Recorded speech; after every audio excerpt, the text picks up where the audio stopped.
So while the mic's coming, thank you so much, from the ladies industry. and gentlemen, friends. Thank you so colleagues much, from the industry, for having traveled all the way from Bhubaneswar. for having traveled all the way from and it is our Bhubaneswar. privilege We to are have you here with honored, us. and it is our Thank you, Roshan. privilege to have you here with us.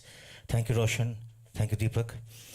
To set the context right, I'll actually read something to all of you here. After a couple of years of global lockdowns on and off, the shocks to the tourism industry have been seismic. But it has given us enough time for self-reflection, and COVID-19 has triggered many behavioral and industrial changes in the consumer's thought process, which have to be absorbed by industries, sector, and also governments. Tourism, which creates more jobs per minute than the manufacturing sector, and which accounts for 1 in every 12 jobs around the globe, has attained a formidable status and is now a significant value driver for the economic recovery of countries around the world. It is thus critical for us to recast a look at tourism as the main component for culture-led growth to every country. It is critical for us to look at tourism as the conservation scheme of our natural and heritage capital, and it is critical to acknowledge and talk about tourism as a collective participation of our communities and celebration on our national heritage. Over the last 5-7 years, mega events and festivals have become the cultural narratives that have remarkably changed the way India is perceived on the global stage. And there is absolutely no doubt in this. All credit actually goes to the biggest event manager of our country, the Honorable Prime Minister. These events have transformed and packaged the natural and heritage capital of India for modern travelers as well as connoisseurs. And in this panel, we're going to talk about such cultural watershed moments that are changing the experiential economy of our country, in the process making us more incredible. So I'm sorry I had to read this because it was difficult to really memorize, but setting the context, Deepak, my first question comes to you. Hello. So Event FAQs has been the only journal of our industry, and could you point out the marquee events that have kind of catapulted India into the premium value chain of experiential travel and tourism? Okay, so it's feeling nice that all of us are here in Dubai representing our India, which is event itself. Some of the marquee events, I won't name 1, 2, 3. I'll say categories. I'll say for sure Mahakumbh and Pushkar, that format, numbers, unmatchable numbers, and how we manage it. Second is weddings. All the wedding guys are here. Wedding honkos are here. What you've done to wedding in our part of the region, I think that makes a marquee event. Third is youth. Sunburn is an event. We a lot of time we like Social Nation in his event. NH7 is an event, and these have become big, and they can bring a lot of travel. Fourth format is how literature we've gone ahead with, be it a Jaipur Lit Fest, and how culture can bring in more people and travelers to our part of the region. And fifth, I'll put in sports. So let's say an IPL, what IPL has done to our country. I think that's where I can put a marquee format of events and culture and tourism coming together. Good, thank you. Thank you for that start. Roshan, my next one's for you. You organize a brilliant marquee property that has put India's literary voices and traditions in seamless connection, with now gradually getting into global voice connect. So, how do you think mega events like this, or what can mega events like this actually do to promote India as a cultural epicenter? So thank you, Samit. I think a person who's missing on this panel, and I mean, he asked me to make his apologies, was Sabas. And he was unable to come, but the reason I bring it up is because each of us, I think, is specialized in creating certain brands. So just like IFA has become a brand that is recognized across the world, it's a brand that originates from India, that is proudly Indian at its heart, but the world wants it, right? And I mean, the next edition is going to happen in this region. Similarly, the power of the soft power of events, I think, to a large degree, is very visible in nation branding, in seeing what happens when I see the Jaipur Lit Fest and the fact that Today, Jaipur Lit Fest is no longer defined by Jaipur. Jaipur Lit Fest happens in Colorado. Jaipur Lit Fest happens in London. Jaipur Lit Fest, and why should it not be a London Lit Fest? But it's still because the property with its ethos has become Jaipur Lit Fest. And that ethos needs to be carried across to various places. When we do Spoken, from the very first year, we said we don't want it to be an only Indian festival. If it's a festival of words, who are the best wordsmiths across the globe? And at a huge cost, every year we started bringing in international performers, Diane Fadati, Rudy Francisco, Shane Kozian. We got the Handlebars from the UK, multiple people. What this did is that it established a cross-cultural narrative that people. So we had this amazing poet from a collective called Button Poetry. So when she came and got on the stage in Bombay, she looked at the audience of 40,000 people. She says, "In my life, I've never performed for so many people." She said, "At the biggest festival in the UK, I've had 3,000 people." So the one thing that India gives you in large demographic dividend is people. Right? We will be able to, a crowd gathers at the corner of a street, but if you do a festival, multitudes of people gather.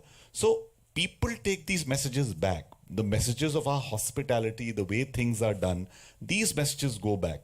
Whether it is Pushkar or whether, I've seen Siddharth doing some amazing work recently. Nowadays, I see some of these wonderful things he does in the desert. It's a format. Now there is this not sunburn like, but I would say almost like, what's the festival that happens in the US, which is in, I'm forgetting. Burning Man. Burning Man. Sorry. Thanks, Nia. So Burning Man, right? I could see that format. And now he's created that format and people see it and they want it and people see it and want it. The one amazing thing that social media has done in the last many years, which is earlier we needed to pay to advertise the things we do.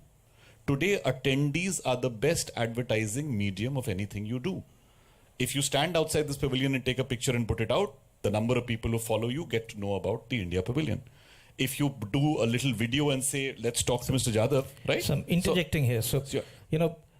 While what you're saying is absolutely right, but if one was to categorize and say that, okay, for every successful cultural festival or an event that not only makes people happy, but also brings about positive brand equity for the country and culture of that country, what are the three important ingredients that you would say need to go into it? So I think the first thing that in today's day and age you need spectacles that can be captured and broadcast easily. Okay. You've got to put on a broadcast lens, not just an eventing lens. That's one thing. Second is it should be frictionless. When you enter our country now in certain airports, it's frictionless. You enter a Bombay airport, at times you will be through in 30 seconds and you feel elated. The gateway to a country when people are coming is this thing. The next thing you get onto is a road. Now, we were just talking about the roads in Orissa and you were saying it's fabulous to now drive. So, frictionless getting to and getting away from a festival preserves the memory of what you do. Fair enough, I think that's an important aspect. And the third, of course, is the pure entertainment quotient of what you do at the right price point.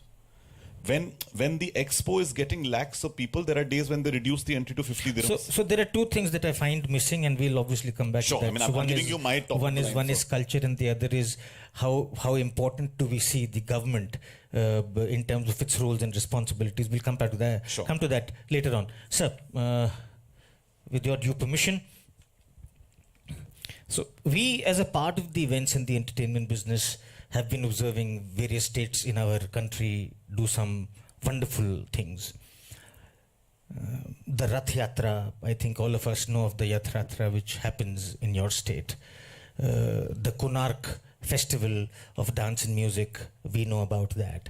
So these are two things that outside of Odisha, I think at a pan-India level, we've been aware of. And then all of a sudden, in the last 3-4 years, you come up with hockey and you actually end up becoming the hockey capital of the country. And then in the last 3 years, the pole position that you've adopted in setting up eco-retreats, which I think is a very, very unique model. So with all of this that your government is doing, what I want to ask you is that, is there a specific strategy that you formulated where you've consciously decided to do these things and there are other things that are lined up? So how is this being worked around in the state? Thank you, Samitji. Let me be very candid. We as government are learning. And we as individual officers occupying certain positions of decision making on behalf of the government, we are also learning. Left to me, I would have preferred sitting there, recording each and every word that Abbasji was saying right now. I don't want to miss it, and I will request a transcript of whatever has been said here. This is Bible. We need to absorb what you have been saying. These are core lessons that we in the government, we are never taught in the academy.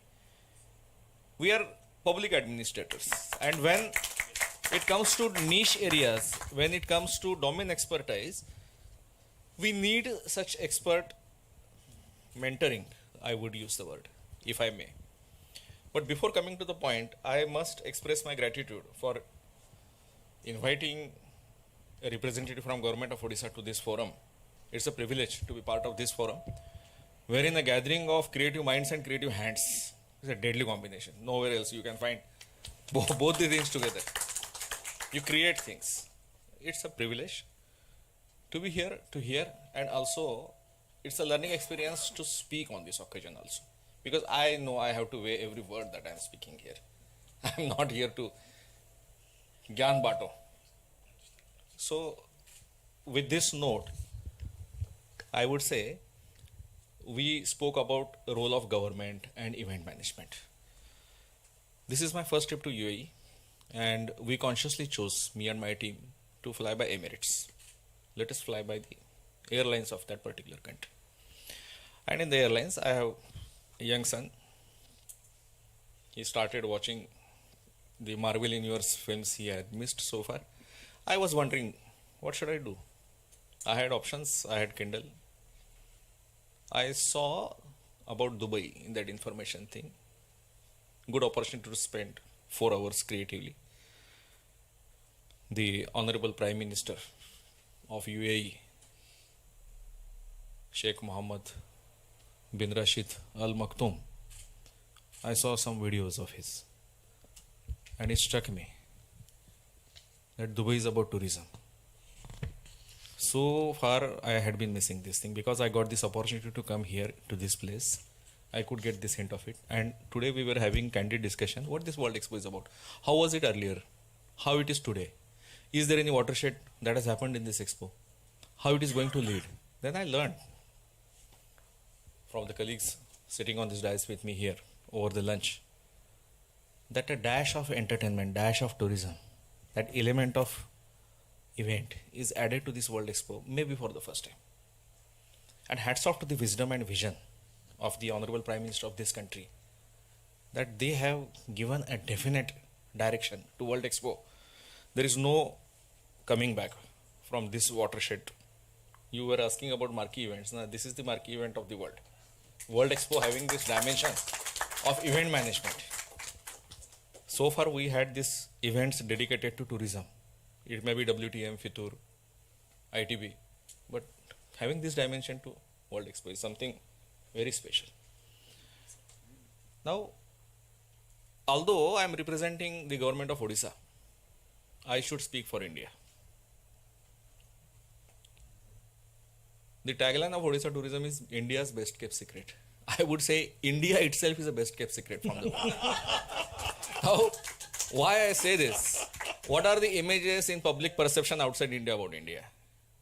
I went to the Pavilion, India Pavilion. In the morning I saw Taj Mahal is there, Hampi is there, Konark Sun Temple is there. Please don't take it as any kind of criticism. I'm just being candid. Myself and part of this team which keep doing this kind of events, and we are also short of expressions. Because a country as diverse and as complex as India, there is not a single image that can represent this country. Not a single image. You're bound to miss something. So in the process, what happens, what Abbasji was mentioning right now, in this explosion of information, explosion of social media, now these best kept secrets are coming up in some way or the other. Now there is a need of the right person who can curate this, articulate this. And there this event management company is coming. Coming to the events, government, why should government organize events and why should government do this? There are different reasons of that. I will touch upon that in the course of discussion. But I will end on this note. Again, borrowing your word, soft power. Every country needs to project their soft power. And nothing better than projecting the soft power through creative events. So thank you so much. अभी तो बहुत सफर बाकी है, but I would actually keep my fingers crossed and pray that I hope that every officer we talk to and deal with thinks like you. So a big round of applause for you, actually, for the way. So Deepak, I come back to you, my friend. I would like to hear him only, rather speaking. So how would you look at the evolution of events and festivals to forming the core experiential industry, and how do you think they're creating a niche for India on a world stage? So to explain this further, while the question is simple, so जो बड़ा शोर होता है, उन बड़े शोरों के पीछे invariably there's either people, there is culture, and there is country stroke government. So obviously, so you also spoke of Kumbh, you spoke of Pushkar. So more often than not, it is these larger than life cultural events that go about creating noise for a nation. How do you think we can do this more? See, when we, at one level, not as an event manager, but as our biggest event manager in our country, our own Prime Minister, when he actually, he hosted BRIC conference in India. He hosted India Africa Forum from India. I think how this gave he gives that reason of doing across to the world. Second part, also, I'll speak about how from India what's going out. Okay, be it our wellness format of yoga going, our cultural artists, our musicians, how they are going across the world and creating content and events. So I would like to take this as a part of growth of festivals. Yeah, coming back to first part of the growth, really we need to, how Dubai has done. I think a simple example, Dubai as a brand, as Roshan was saying, or how the government support here, the Abu Dhabi, I'm trying to build festivals here, how Abu Dhabi is taking care of 70%, 80% of the cost. Okay, it automatically changes the environment. It automatically changes how a perspective, how entertainment, economy, how a state or a city of entertainment we want to make. Yeah, so government can actually and should do that in our part of the country also. So that's something that triggers a conversation later on in our discussion. Roshan, we keep on talking about it, and I will take the liberty of asking this question in the presence of an IS officer here. We've all been doing festivals, we've all been doing events of different kinds, nature, different scales across different parts of our country. It is specifically, I think, in the last 5 to 8 years that we've seen the approach of government change drastically towards this. What would you attribute this to? See, the first big change is that look at the population in India change, right? I mean, our parents always saved for a rainy day, right? They never wanted to spend a rupee on themselves. They wanted to save for their next generation. Our generation said, okay, once a week I will spend money on myself, because you were still guilty, but the guilt was less. You didn't have the Nirupa Roy complex, right? Our children have none of these complexes. They were not born into a world of strife. They were not born into a world. They believe a lot in hope. And therefore, their needs have changed. They're not saving for a car. I keep saying this. They don't save for cars. They don't save for houses. They save for experiences. They save money to spend on tourism. They want to savor the world. And social media is the window that takes you to every world. Now, certain places recognize this really well. So in the last 20, 30 years, various governments have done this. Look at what Korea has done. Why is everyone watching a Korean soap today? Because they decided, they have a ministry of cool. There's a ministry of pop and a ministry of cool in Japan and in Korea, which actually will fund entertainers and creators like startups, similar to what has happened here. Now in India, slowly this view of, do you also realize that entertainment is taxed in the same category as liquor and tobacco, right? So it's considered a sin. For the longest time, it was considered a sin. It is when you shift that perspective and you start not looking on it as a sin, when you can say, I am okay to project myself. India's image from being the shy, quiet person to the Chhati Tokoing Ganguly and then the aggressive Virats, etc., is a phenomenon of our cultural expression. And everybody's now saying, I am proud to be an Indian. The pehle aap is gone. It's like, I'm up ahead. Let me showcase myself. And that is becoming a bigger thing. So what has caused this shift and No, I transformation think- in the thought process I as far think there's as... a transformation in the thought process. I think there's an ownership of being proudly Indian. Atmanirbhar Bharat, Azadi ka Amrit Mahotsav. Everything is branded. Look at it. 75th year kya hai? Maha Utsav event hai. Right? It's an event. It's not Azadi alone. Everything is being rebranded as a big cultural phenomenon and a big cultural shift. Atmanirbhar Bharat, last 2 years. So do you think this impetus that our industry has got will continue to stay with us post the Prime Minister that we have? I think it will. I think because people have now tasted the size and scale. And see, again, we are now this word global, that, think global, but at the same time have a very local heart to what you do. We are understanding this. I expect everyone here to learn and go around. What do people do? I remember I had a team long back, and Sukrit used to do this. He would travel to the auto shows because he would go and shoot every pavilion and then come back because he'd seen 80 pavilions that were happening in the globe and then pitch his version of the same, and therefore used to be ahead. Utilize that time. Vicky is sitting in front. I want to just say that when I met him in Dubai last time, I said, what are you doing? He says, I am taking global cuisine to India. I will make cuisine my differentiator. There are so many differentiators that we can build as long as we realize how to do it. And I think at the core of that is the event experience. Fair enough.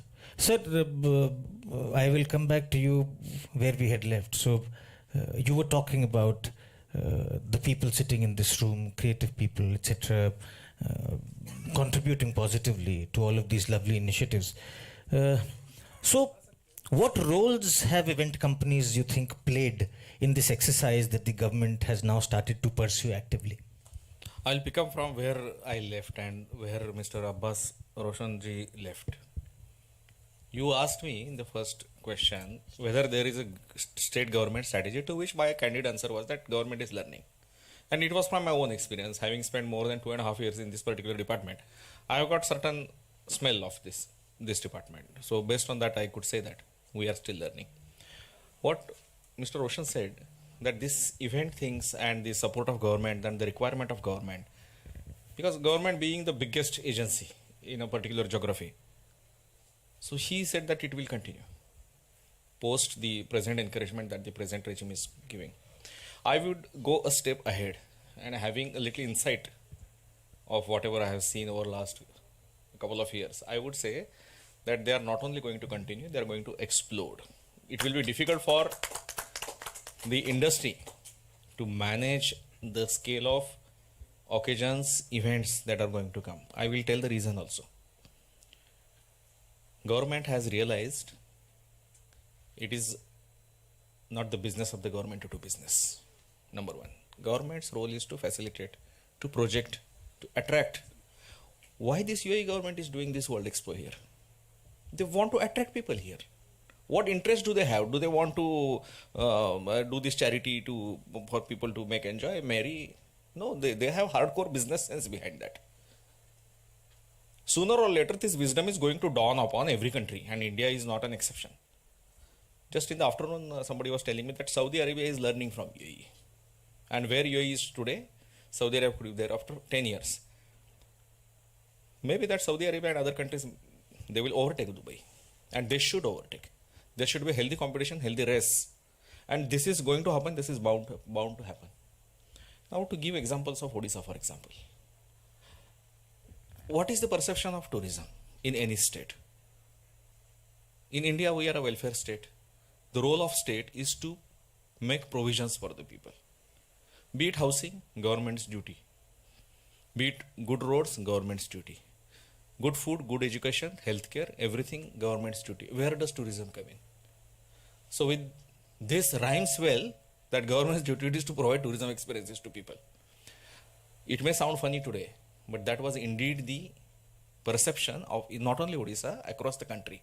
That is why we see substandard services provided by governments at many places. At hindsight, we say substandard. The time when they were provided, they may be the best. But why I say hindsight? Because many private players have emerged in between. There was a time when there were no hotels. barring few metro cities. So we have in tinsel towns and mofsil areas, we have inspection bungalows. Even in old movies also we see the setting, dark bungalow, inspection bungalow, circuit house. In even my own childhood, sir, to get an accommodation in a circuit house used to be a prestige point. Now we government officers also, we find a way roundabout not to stay in inspection bungalow and stay in some good accommodation. So why I am telling all these things? Because I trace this journey of the government's perception and vision.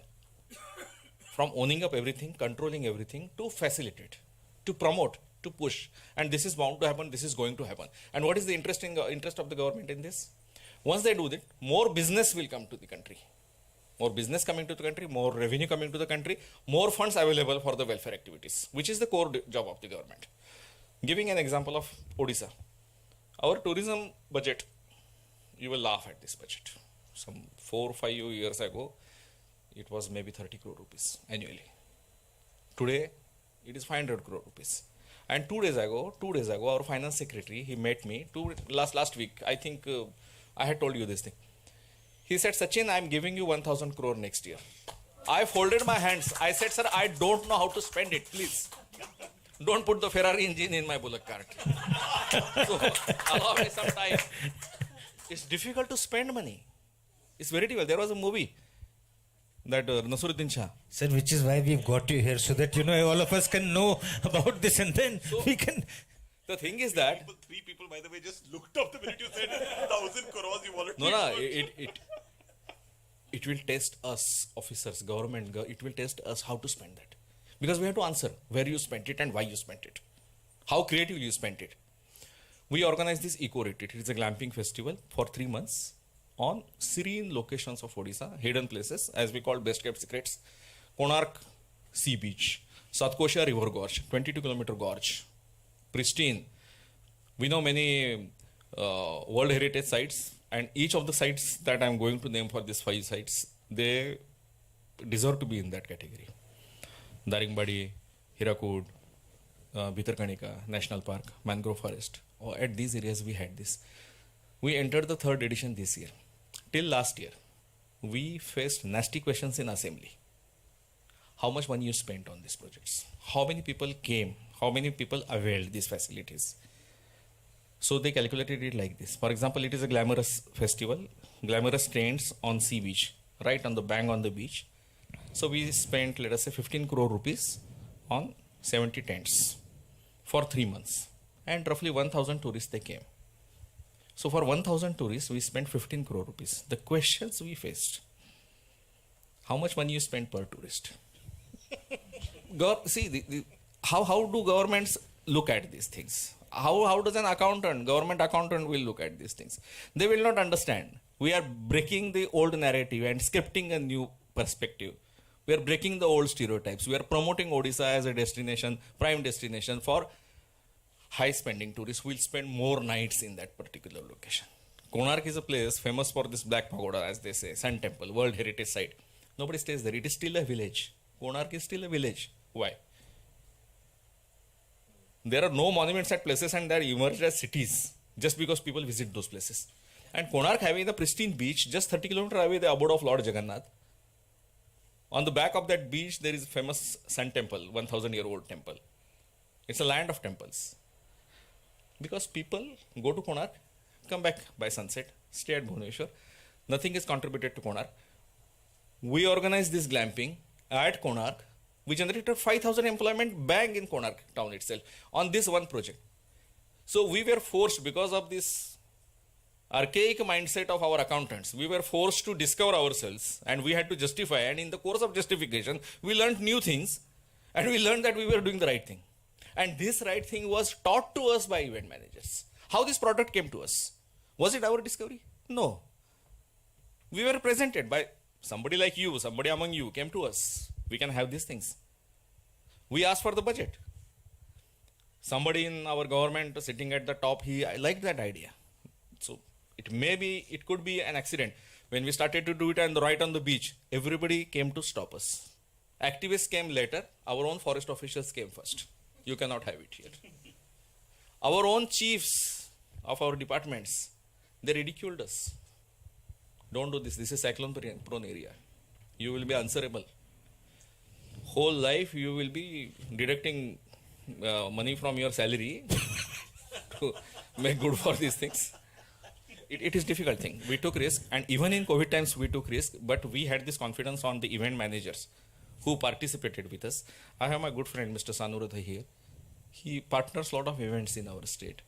He also takes courageous decisions. He comes up with ideas. These are the events and we will do. So he created a series, TV series, for example. So, Sir, sorry, sorry. I think he's carried a short film about the eco retreats, and I think it's important for our colleagues here to have a look at it. So, if people inside in the console room are listening to this conversation, can you play the first film that Mr. Jadhav has, please?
Break free and hit the road to adventure.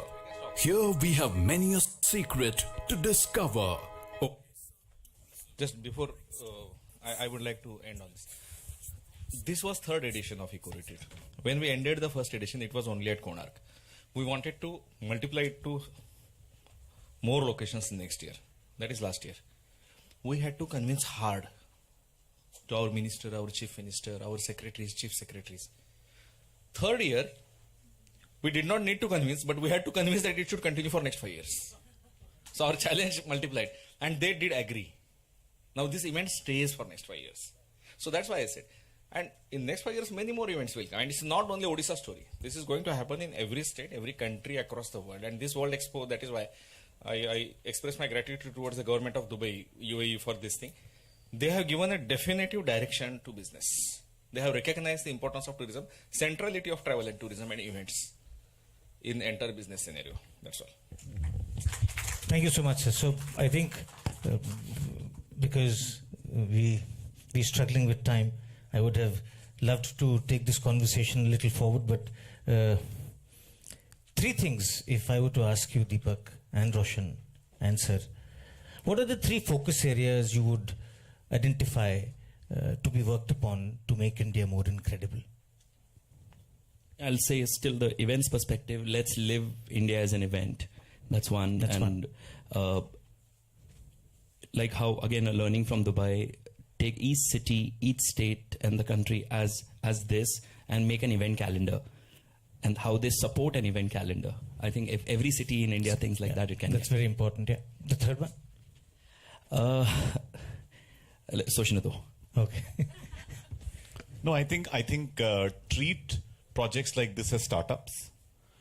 Invest money, do public-private partnerships, do them for long term. Don't do it for a one-off. One-offs don't work.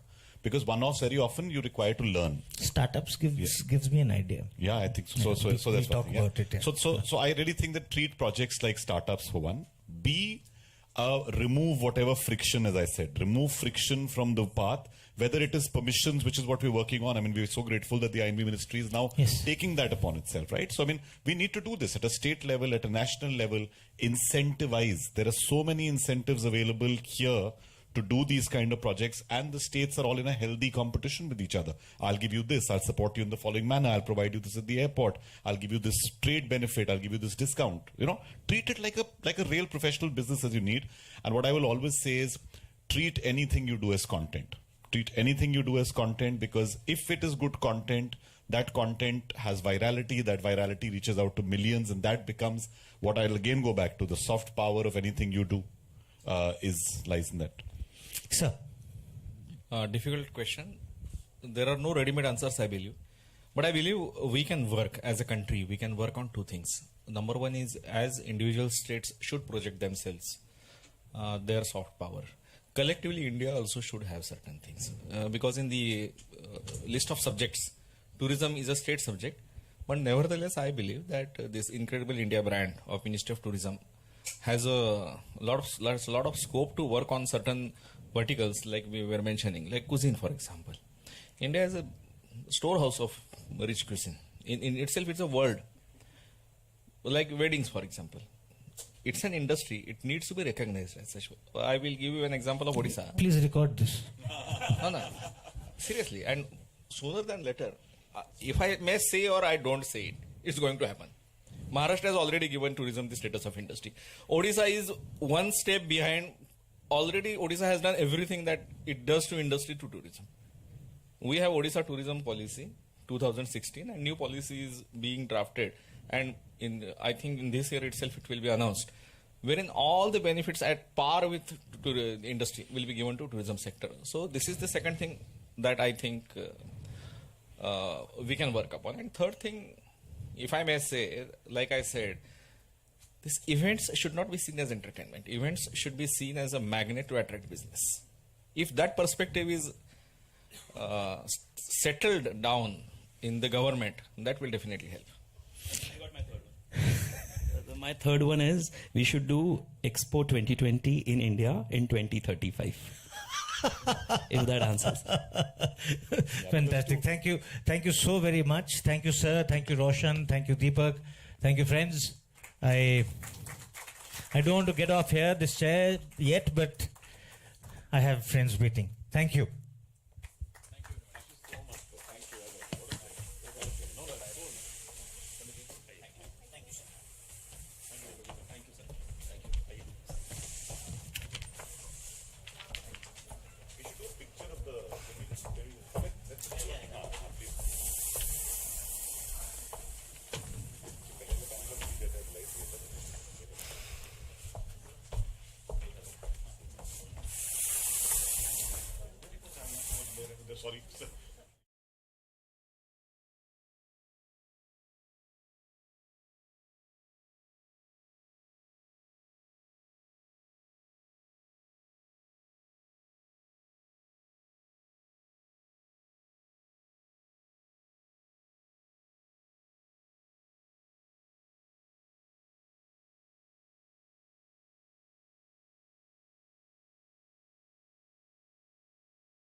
are on Zoom and available. Yes, they are perfect. Thank you. Thank you. Thank you so much, sirs, for being here with us. It's really a pleasure to get you in virtually. And it is really our honor and our privilege to be able to do this live from Dubai at the moment. Siddharth, I'd request you to just sort of start off by giving us a little bit of an idea of why this is such an important topic for our industry. Thank you so much, Roshan, and thank you. I think this is a big day for our industry, and that's how we should look at. Since the start of our businesses over a couple of decades, we've been looking at that ease of doing business. That's the big thing when each event is a project in its own. While each event is a project in its own, there are these bottlenecks of taking permissions, which is a big area of concern for every event managers. I would like to show you a couple of cases of what we go through. What is our life cycle of going through this process, tedious process of taking permissions. Can I have a slide, if in case it can be shared, please? Thank you. And thank you, Mr. Bhakar, as well as Mr. Chandra for joining us here. Siddharth. Yeah, next slide, please. Just quickly come to the next slide. Yeah, so are you seeing this flowchart, ladies and gentlemen? This is how you do an event in Mumbai. This is a process of taking permission when you do, say, a music concert with FMB. So look at this chart. For doing, so you have to go to BMC Health, take a food stall license, copy to be given to BMC, fees to be paid. That goes to the BMC Health for an NOC. BMC Garbage, again, pay a fees there. Take a BMC Garbage NOC, goes to the BMC Health NOC. Take BMC Building Factory. These are separate pieces of applications when you need to apply. You got to give a layout of your entire plan. The fees get calculated according to it. You have to pay the fees. The local area officer then approves the plan. Then it goes to the BMC Health NOC. Then you have fire. Again, it goes to the chief fire officer. A compliance report is made. That goes to the commissioner office. There is a thing around traffic. It again travels, goes to the ACP, goes to the DCP, then goes to the commissioner. Similar with police, with law and order, it travels, it goes to the DCP, finally reaches the commissioner. Electrical, PWD electrical, your power distribution is submitted, and then again the approval of the NOC goes to the commissioner. Yeah. So PWD stage, again excise, again it travels in the same way. FFRO, it travels in the similar way. I'm not even touching music licenses here because that's another area of concern and debate which we all are into, wherein we have to give, take NOCs from various of these copyright bodies. Some of them are kind of running legally. Some of them are kind of running illegally in terms of calling themselves a registered copyright society by issuing license format. So this is an overall life cycle of you obtaining a permission to conduct an event in Bombay. Let's go to the next slide, please. It's even complicated in Bangalore. Why? Because Bangalore asks you to submit an application 45 days before you want to conduct an event. And they give, mind you, they grant you permission only 2 days before the event. 2 days before the event. Look at what we're going through. And this is a huge concern area, and this has been really bothering us, and it stops our growth, it stops our plans. So a similar thing, Can you go to the next slide? There are different towns have different procedures. This is Kolkata in West Bengal. It has its own sets of permissions. Let's go to the next one. If you have to do a concert in JLN Stadium in Delhi, this is what you have to go through to conduct a concert there. A general agenda which is followed by various other towns is most of it is like that. The police, traffic, fire, and of course the music licenses.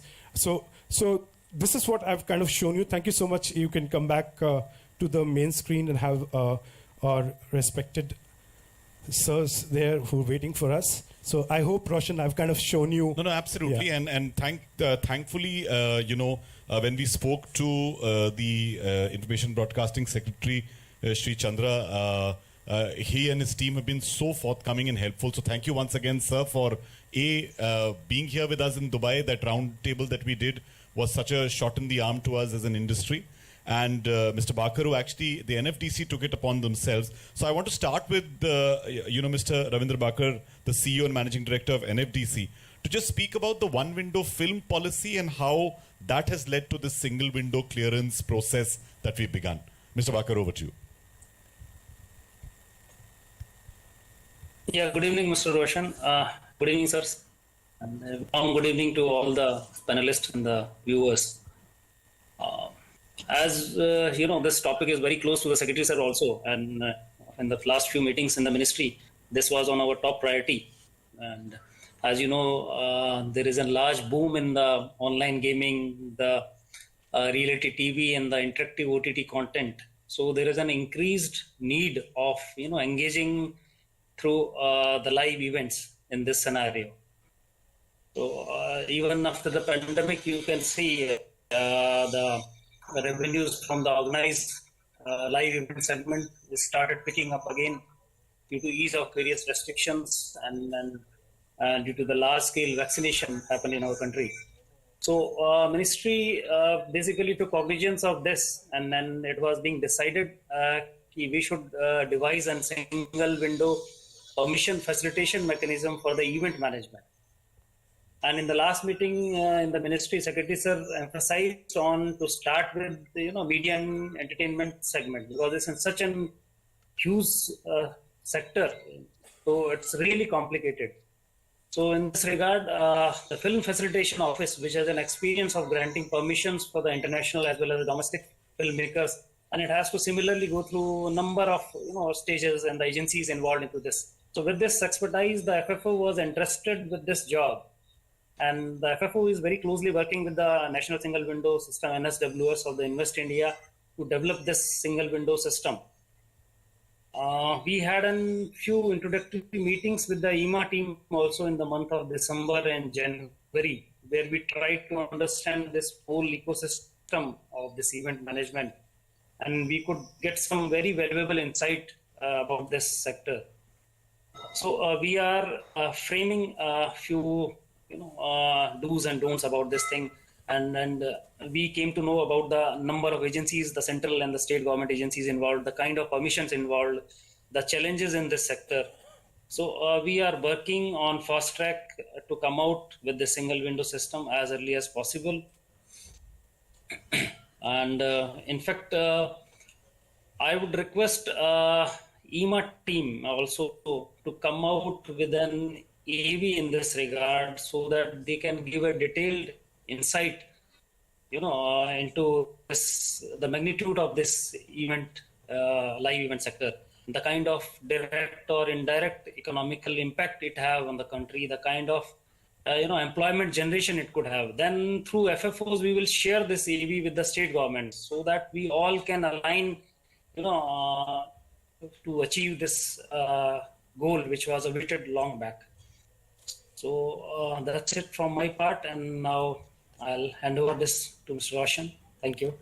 Thank you so much, sir, and thank you for your support. I'd now request the INB Secretary, Shri Apurv Chandraji, to kindly talk about his views, because he's been here, he spent time with us. This process has been put in space, and I should turn and say that the FFO office and Vikramjit particularly worked very hard to do this. I know that now some framework has been put in place. So over to you, sir.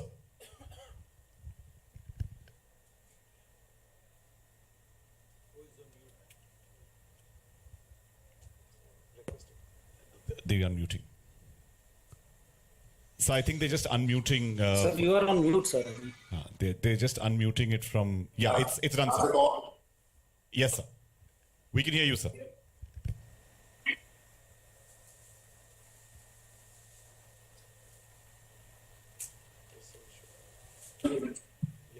Yeah, can you hear me now? Yes, sir. Yes, sir, we can hear you now. Okay.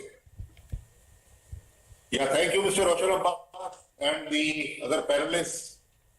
We had a very fruitful discussion this Sunday when we had this round table on the event management, the challenges regarding event management in India.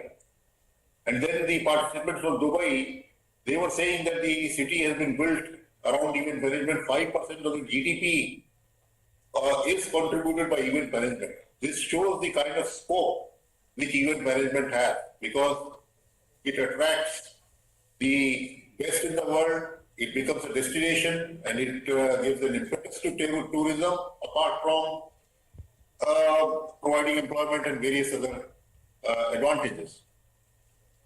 But in India, this has somehow remained a sort of a unorganized sort of an activity being done by some competent private sector players, but then facing many challenges as there is no overall umbrella under which this functions. And this was just shown in the presentation of the kind of permissions which are required and the permissions which are interdependent on one permission, then you go to the next one. They also don't run in parallel because many are interdependent. So it leads to a lot of problems.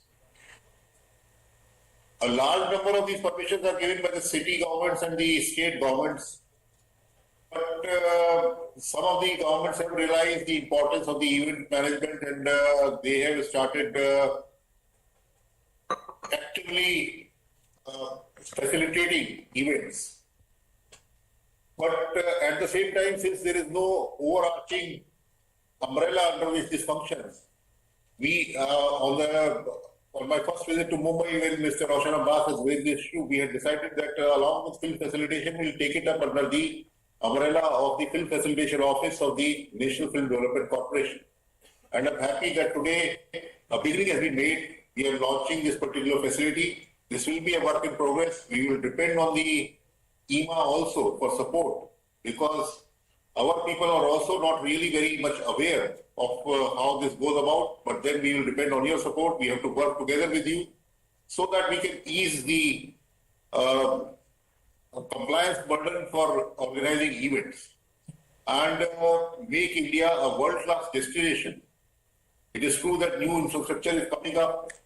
The Reliance Jio Convention Center has come up in Mumbai. In Delhi, Pragati Magadan is going to be inaugurated within a short while, maybe this year or early next year.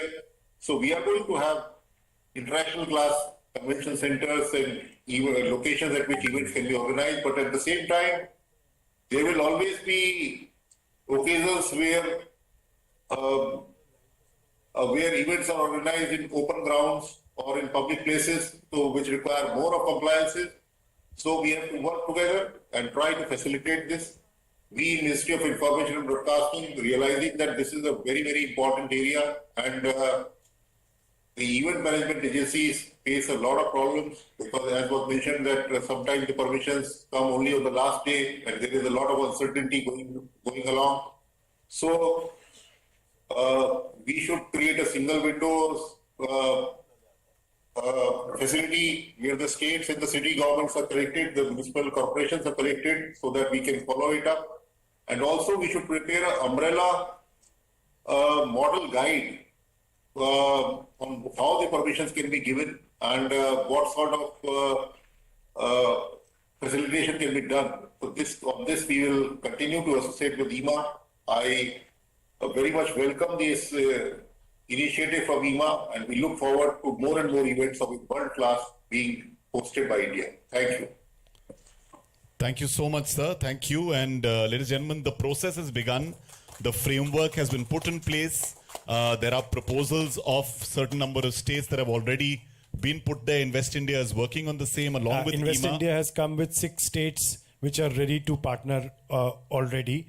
And with the FFO office, we are ready to work with these 6 states immediately and start this whole process of creating first the common application form, which becomes like a one form which one can fill and apply it online. And then there would be nodal officers in each of these states which will facilitate the permissions and the entire process at the back end.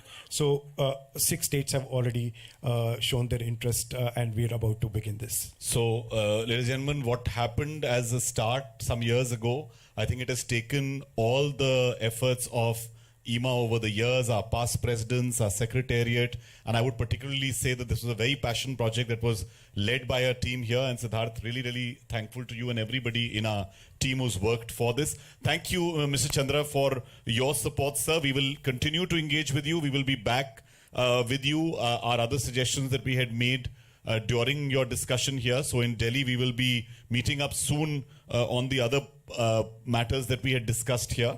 And thank you, Mr. Bakar. We do hope to continue this dialogue with you. But we are really, really thankful that, as I was saying in Dubai, that the event industry seems to have found a home and somebody who is at least taking our cause forward. So thank you once again, sir, for your support. Thank you, Mr. Abbas. Thank you. Thank you. Thank you, sir. Thank you, Mr. Roshan. Thank you. Thank you very much. Thank you. Ladies and gentlemen, can we have a round of applause Thank for you so much. something that is happening now across 6 states. Thank you. Thank you, ladies and gentlemen. We wanted to keep this short. Originally, Mr. Chandra, we were going to do this on the 20th, then we realized everybody is going to be present here. But really, this is a landmark thing which we managed to do. I'm so grateful to everybody who's been involved, because this is really a thing that could catapult our industry to the next level. As I said, make things frictionless, and this is one way to do the same. Thank you. Thank you so much. Thank you.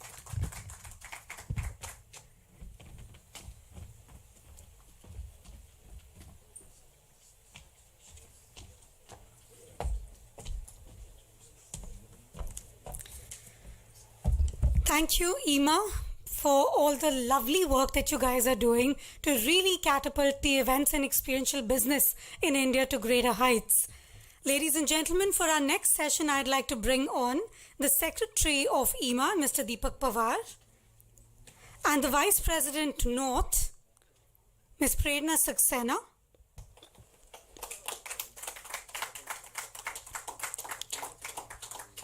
I believe some magic is about to happen. So Prerna and Deepak, why don't you come up and tell us more about it?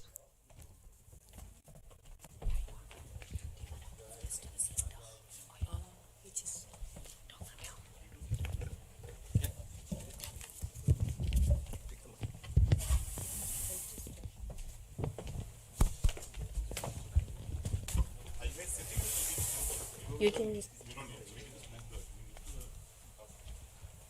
the magician stand.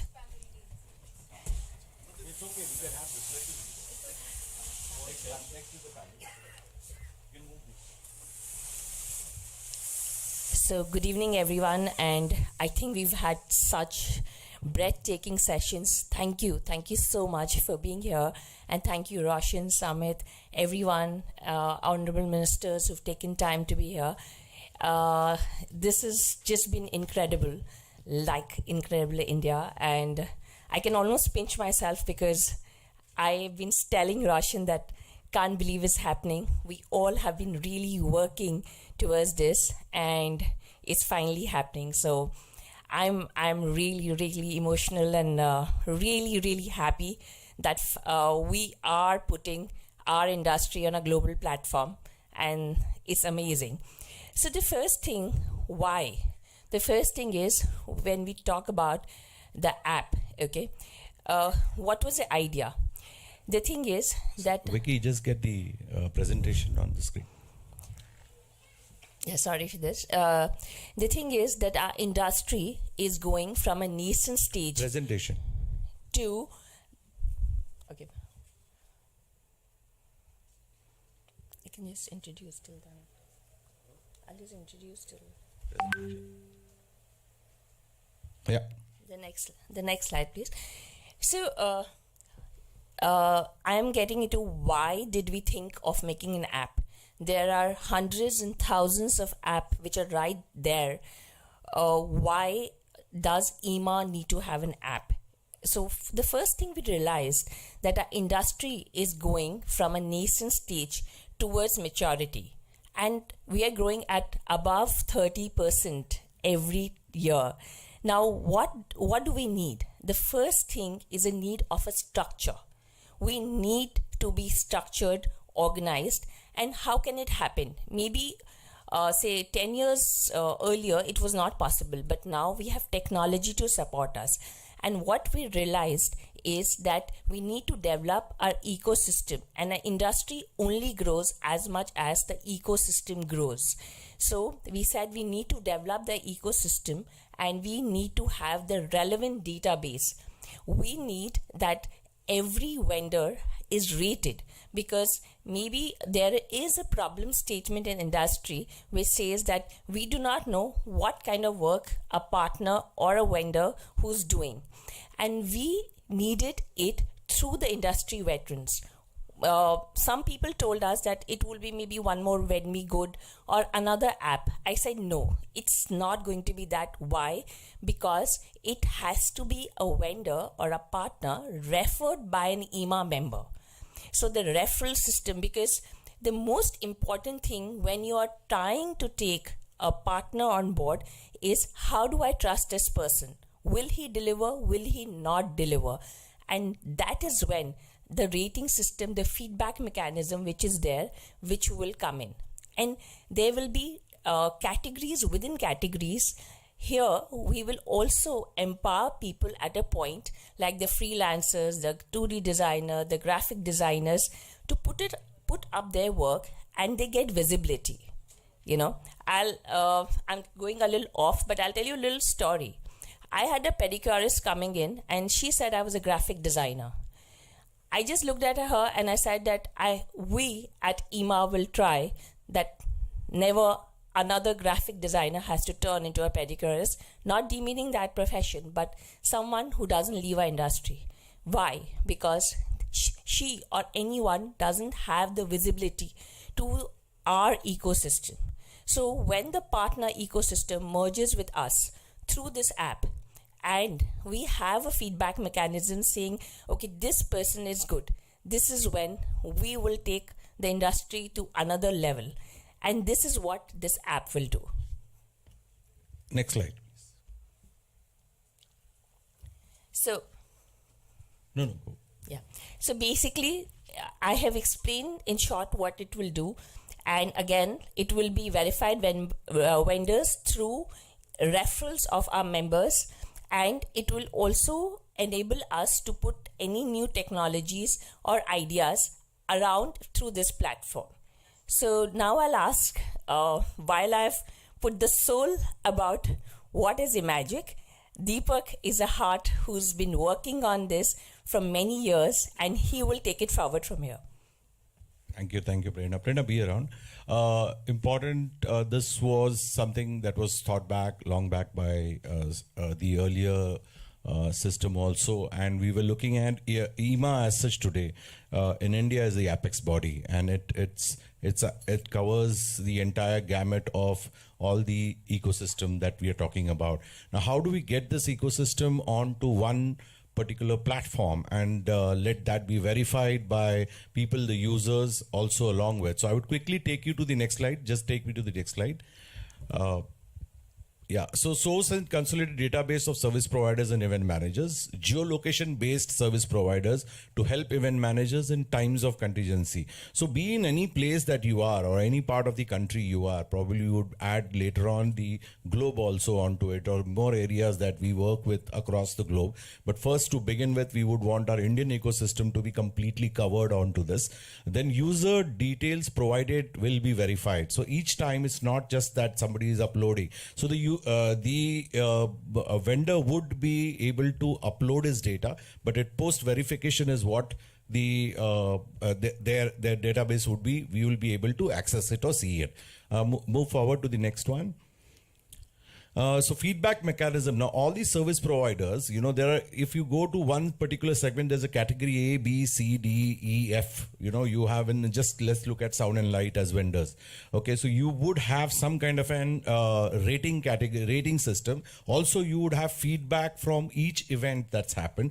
Based on that feedback is where the person's upgrading would happen, and we would immediately on the app itself. It's an AI-based app. So the app would then in that case work in that fashion and give out those names first. So if you tap in Lucknow and say, I want a hairdresser in Lucknow, the hairdresser would appear there based on the ratings that our event agencies or the IMA fraternity has given the ratings during their work experience that they have had with that particular vendor. So if the lower the category of the vendor, that means naturally you're not going to be working with him because your experiences have not probably been good, or you have not had to work with him before. So comments to understand the feedback deeply. Next slide, please. Just one thing, to just give you a balance, like how it happens with Uber, or an urban club where you see the rating of a certain, or Zomato, that you see that how this person is rated and then choose to work with that person or not choose to work with that person.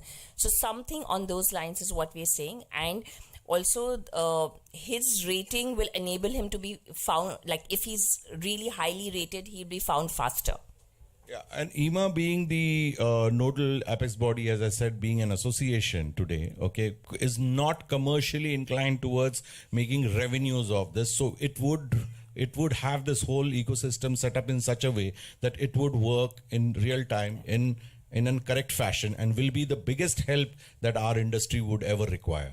Moving forward, as well-defined categories, I said, all categories, slowly, this app is being available from day to day. Okay, which we are launching today, and probably I would like our president and general secretary and the entire NEC to come on stage and launch the app for us. But that's the app that we are launching today. Our vendors, our database can start uploading data today, from today onwards itself, and then slowly this app, it would take some time. We would have a whole team, big team working behind on this application. So constant updates of repository to ensure that all new categories are covered, separate database generation. Yes, we understand this. One is the corporate side and one is the wedding side. So for the wedding, there's a very separate database that's required. When we say floral decor, floral in a corporate world and a floral in a wedding world means completely different. So right in the beginning itself, the AI would ask you on what kind of an event are you wishing to do? What kind of an event are you looking at? So based on that would be taken care of. And better your rating, you rise higher on the search. That's completely AI based. Can we move to the next slide? So this is what we have. Okay, this is also a website for now. This is an app. I think Roshan, Siddharth, if you can just, I don't know how to launch this, but then if you can have the website, all of us can have the mobile, please. Deepak, if you can come over. Vicky. Let's open eMagic on our phone. Yeah, please. eMagic.org for today. If you can just use that. I would take the liberty to call Can you open the website, please? So I'll take the liberty to call Shweta also. She's representing TNBT, also part of the committee. Open the main page first. Just go to eMagic app. Shweta, come on top. Yeah, click that. Yeah, so that's our app, which is there. You can scroll down a little. I think everyone has opened it on the app. So discover things around you. You will know where the venues are, what kind of categories are you looking at. Go scroll more down. Most related vendors who are already appearing on top, recently added vendors. So each would have his own control over his own application. So the references, what he's done in past. You also can ask for quotes from people. People can quote, multiple vendors can quote if you're in that particular city. Go back on top and let's do a simple search for Delhi for now. This is no doubt vendors would have to add themselves now. Where to look for, let's say Delhi. And let's just select Delhi, India down, and then let's look at, it's a location based. So if you are there, wherever, you don't even need to type Delhi. You just can put the location on, and let's look at events, technicals. Okay, fine. Search. And probably a couple of them we have added just for now, because later on we would want to filter these. Let's look at Dynamics Media for now. Click that, and you would have an entire information which Dynamics Media has put up for himself, get directions, call him now. If you look at in top details, reviews, there's a rating system which will be there. So stars will appear based on what he's put in and everything of that sort. So this is how our app would work. This is the initial first bit that we have launched today. Come, we'll come. Yeah. So we'll just do a picture together. Yeah, Picture. please. Yeah. On our phones, magic.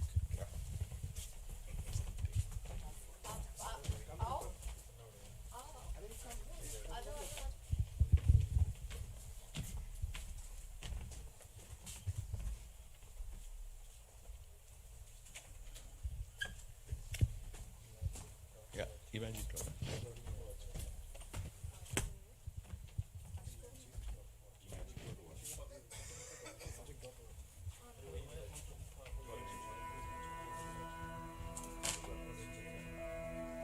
Congratulations to us.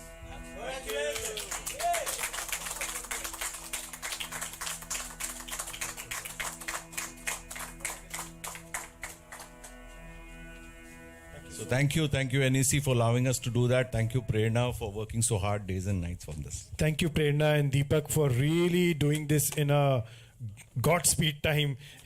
So amazing. Thank you so much.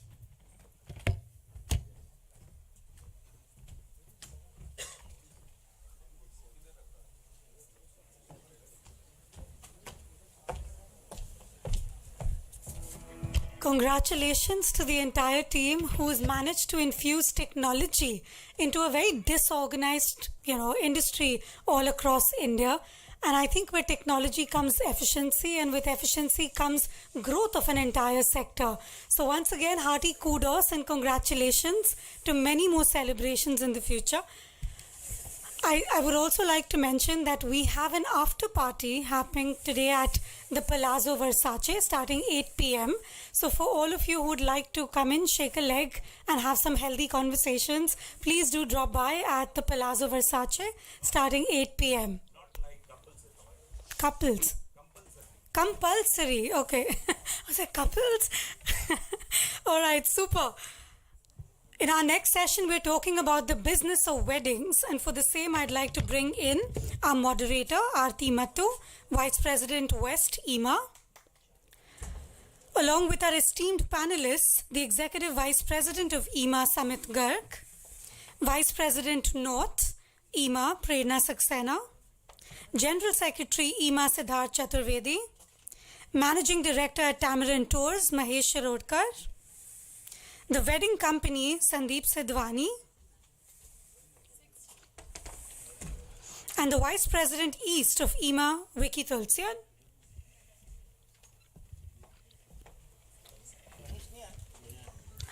Not yet, so.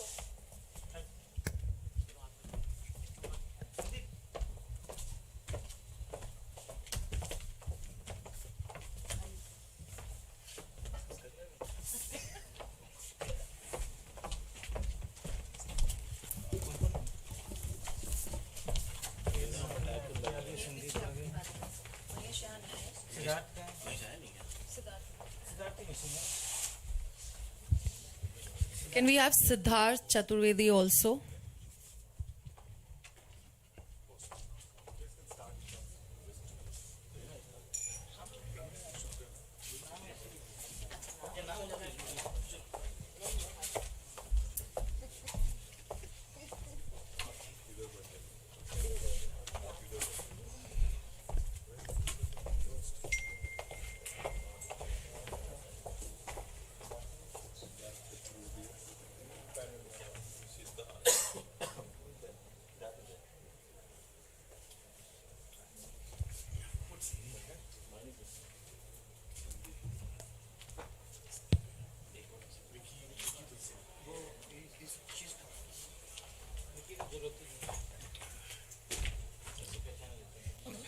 This, I think, is the most power panel here.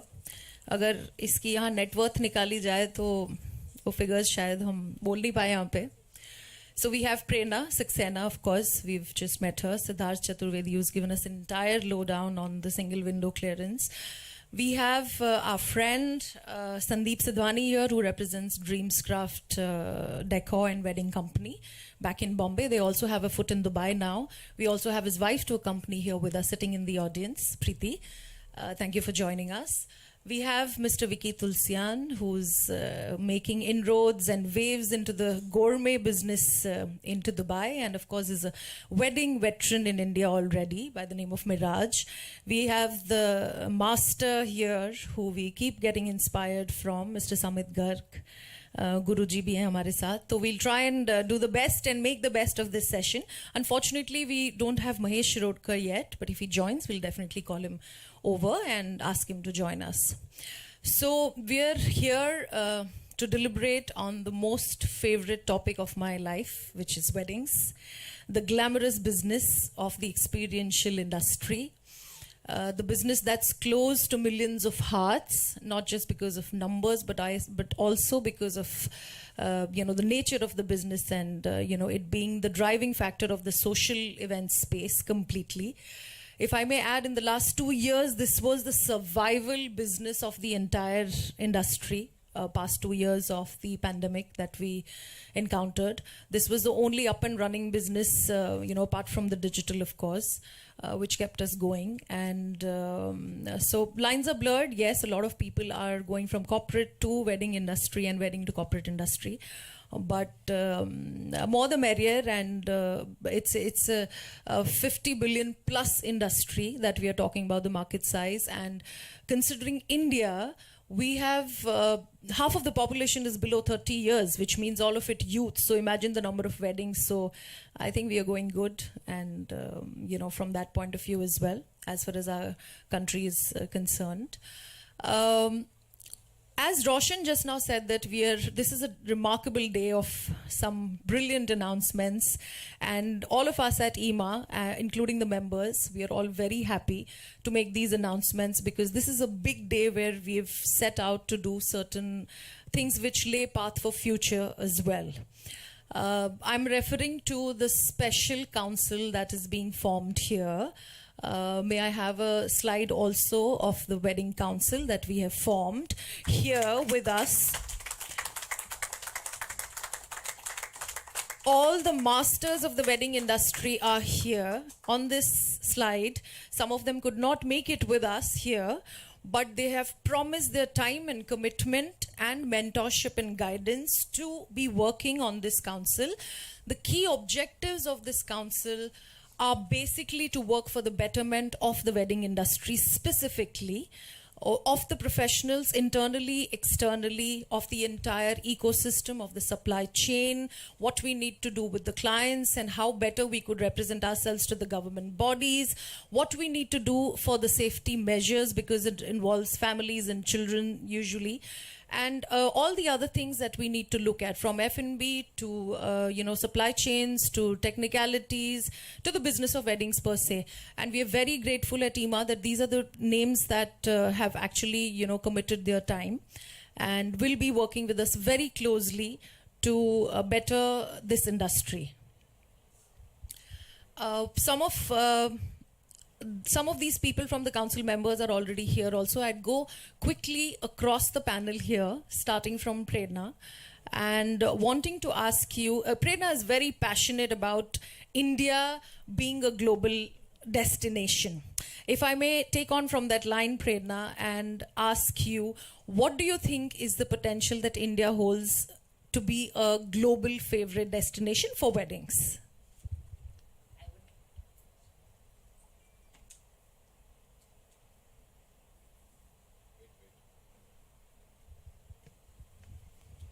Thank you, Aarti, for putting the context right. If I may say so, that if India is not a wedding destination, then what is India? We are into the business of weddings, and I would say that everything is kind of revolving around it, because Indian big fat weddings are always fancied, but somehow we've not looked at India as a destination. The government hasn't focused. Can we have one more chair? Sorry, Prerna. One more chair here. We have the bossy here, Mahesh Shirodkar, who arrives fashionably late for the panel. And I'm so sorry. We're happy to have you.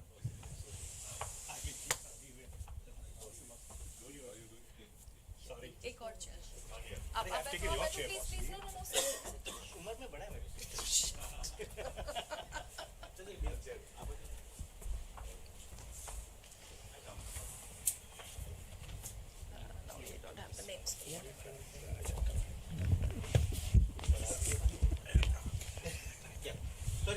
So, Mahesh, we are discussing how India can be a strikingly potential global destination for the business of weddings. Prerna is answering that. You can take a moment. Thank you for joining us, Mahesh. So I was saying, and I would repeat that Indian big fat weddings have always been fancied by the world, but somehow we haven't focused, as in the government and us haven't focused of thinking of getting too many weddings to India. So I would say that we have so much potential if we just start focusing and saying that how much revenue across the world can be got through weddings to India. It is amazing because there are very few countries who have so many venues where the royalty themselves lives, and it's also a place where they can get married. Because if you look across, either venues are heritage properties which can be visited as museum, or they've been built as hotels. But there are not many countries which have so many venues which are actual heritage palaces which can be offered as wedding venues. So the royalty lives there and you can get married there. And that's what we can sell to the world. May I ask Siddharth an opinion on that, please? No, so, I think wedding is an essentiality. I mean, it is something, it's not glamour or luxury or, however you want to term it as. It's a life event which will happen in every home, and there is opportunity for all of us to look at it in a business perspective, and that's how we all should look at it. Ideally, big, small, fat, shrunk, whatever. So I think that's what it is, and it's a huge opportunity area. And of course, like you said, I've been an event manager for 25 years now. Part of my career I've been doing corporate events, and that was my identity. But I wisely chose to come to this side of the table because that's where the meat is. So naturally, it is a growth area. It is something which all event managers eventually have to look at. Sure. So, Sandeep, if I may ask you, you come from, your company comes from a design and decor, acing that business there for the wedding especially. Now, Siddharth said that, there's an appetite for every wedding and there could be small, fat, big, slim, whatever. What's your take as far as the decor and design business is concerned on the, how this business will progress in India? If what would you do for a small wedding and what would you do for a fat wedding? Would you do both or not? I think, first of all, thank you very much for having me on the forum over here. And it's all thanks to my wife, Preeti, who is the main person who does all this. And the right person to give you the right answer is her. But you made me sit on this chair, so I also rather give the answer too, As you said about small wedding or big wedding, any wedding is equally important to a person who's, getting married. Whether it's a big budget or a small budget, that's not the criteria. A person who's getting married, he comes to you is because he feels you will fulfill his dream and make his dream come true into reality. So that is where we come from. We basically started a company where we were more design-centric in terms of giving anything and everything with class, whether it is small or big. So florals and decor is something which we specialized ourselves with and climbed the ladder. And today our company is more as known as wedding planners and designers. So that's where we come from, and we would definitely make every client happy, as it's for them a very big day, so much for us. And as behind the scene, every wedding you are on your toes, whether big or small, because it's a very emotional and sentimental thing that has to be taken care of. If we fail, it's a big failure for us, but we do not. So that is the challenge that we grow with, and we are just climbing day on day. Sure. Can I go across the room and just ask Samit first? What do you think of India as the global wedding destination? आपका क्या मानना है? बिल्कुल है, 100% है. Potential अभी tap नहीं किया है, बस. You know, I'm a nationalist. I love my country. So the first response that I would give to this is yes, why not? But I feel that there is more reason for us to dwell into the fact as to why is it not like that until now. Yes, India does have the potential. Your first question to Prerna was about, एक तो मुझे big fat बिल्कुल अच्छा नहीं लगता. I personally feel that there's a lot of negative connotation in the big fat Indian wedding. Why should it be called fat?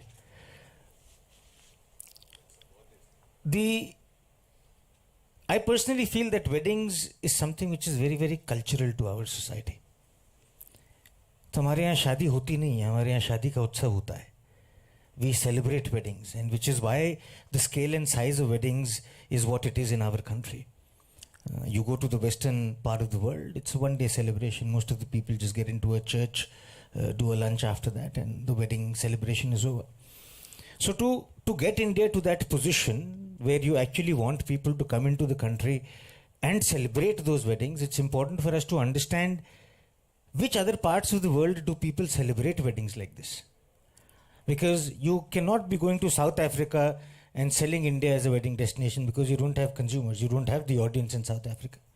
So which other parts of the world celebrate weddings the way Indians do celebrate weddings? I think that's collectively something that we guys need to do.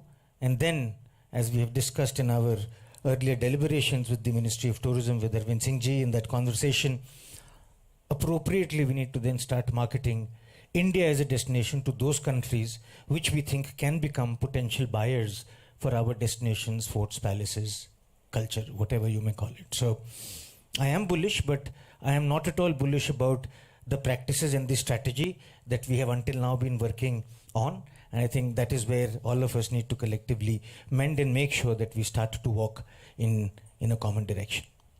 Thank you. Sure, please. So sorry, first of all, sorry for being late. I thought it was 5:15. I came at 5:05. You guys started well on time, so it is better than Indian Standard Time. Great. So anyway, I have been promoting India for the last 4 decades in a different capacity from a tourism point of view. And I don't think that there is any country in the world today which offers the diversity, the kind of culture, the heritage, the amount of wealth of history there is that India has to offer. Having said that, in the last 40 years, though there's been a lot of development and evolution, I feel even though it's a fantastic destination, it has the potential, but we lack the infrastructure. For example, today, if you have to do big sort of in bracket fat weddings, you require buyouts. You require a certain amount of exclusivity. You require a certain amount of independence in venues, and certain restrictions which should be lifted for the wedding industry. Unfortunately, we don't have that infrastructure. We don't have the facilities to go completely free, and there are very few wedding destinations within India which can cater to that. In fact, I've always had a grouse, because I wear the hat of a tour operator as well as a wedding planner, and I've always had a grouse saying that in the hotel business and in the industry, wedding planners are not given as much respect as hoteliers, as corporate people who are promoting corporate tourism. And, like, for example, somebody will promote about 1,000 room nights, and, the hotels and the tourism ministry is basically, giving them all kinds of facilities. A wedding planner in 3 nights would do 1,200 room nights, 1,500 room nights with a huge amount of F&B revenue, but yet there is a certain lack of respect and a certain lack of seriousness in terms of doing business with the wedding planner. So just to circle back in terms of the potential, for sure India has a huge potential, but we just don't have the infrastructure. And there are some fabulous places, but we just can't hack it. And we've been fighting from the tourism point of view, where the government gives a certain amount of credibility to tour operators. With wedding planning, maybe Samit, you have a little more insight into this of how we should actually get wedding planners to be more respected, and a certain amount of infrastructural improvement, which is obviously a different discussion on a macro level. Talk about this subject.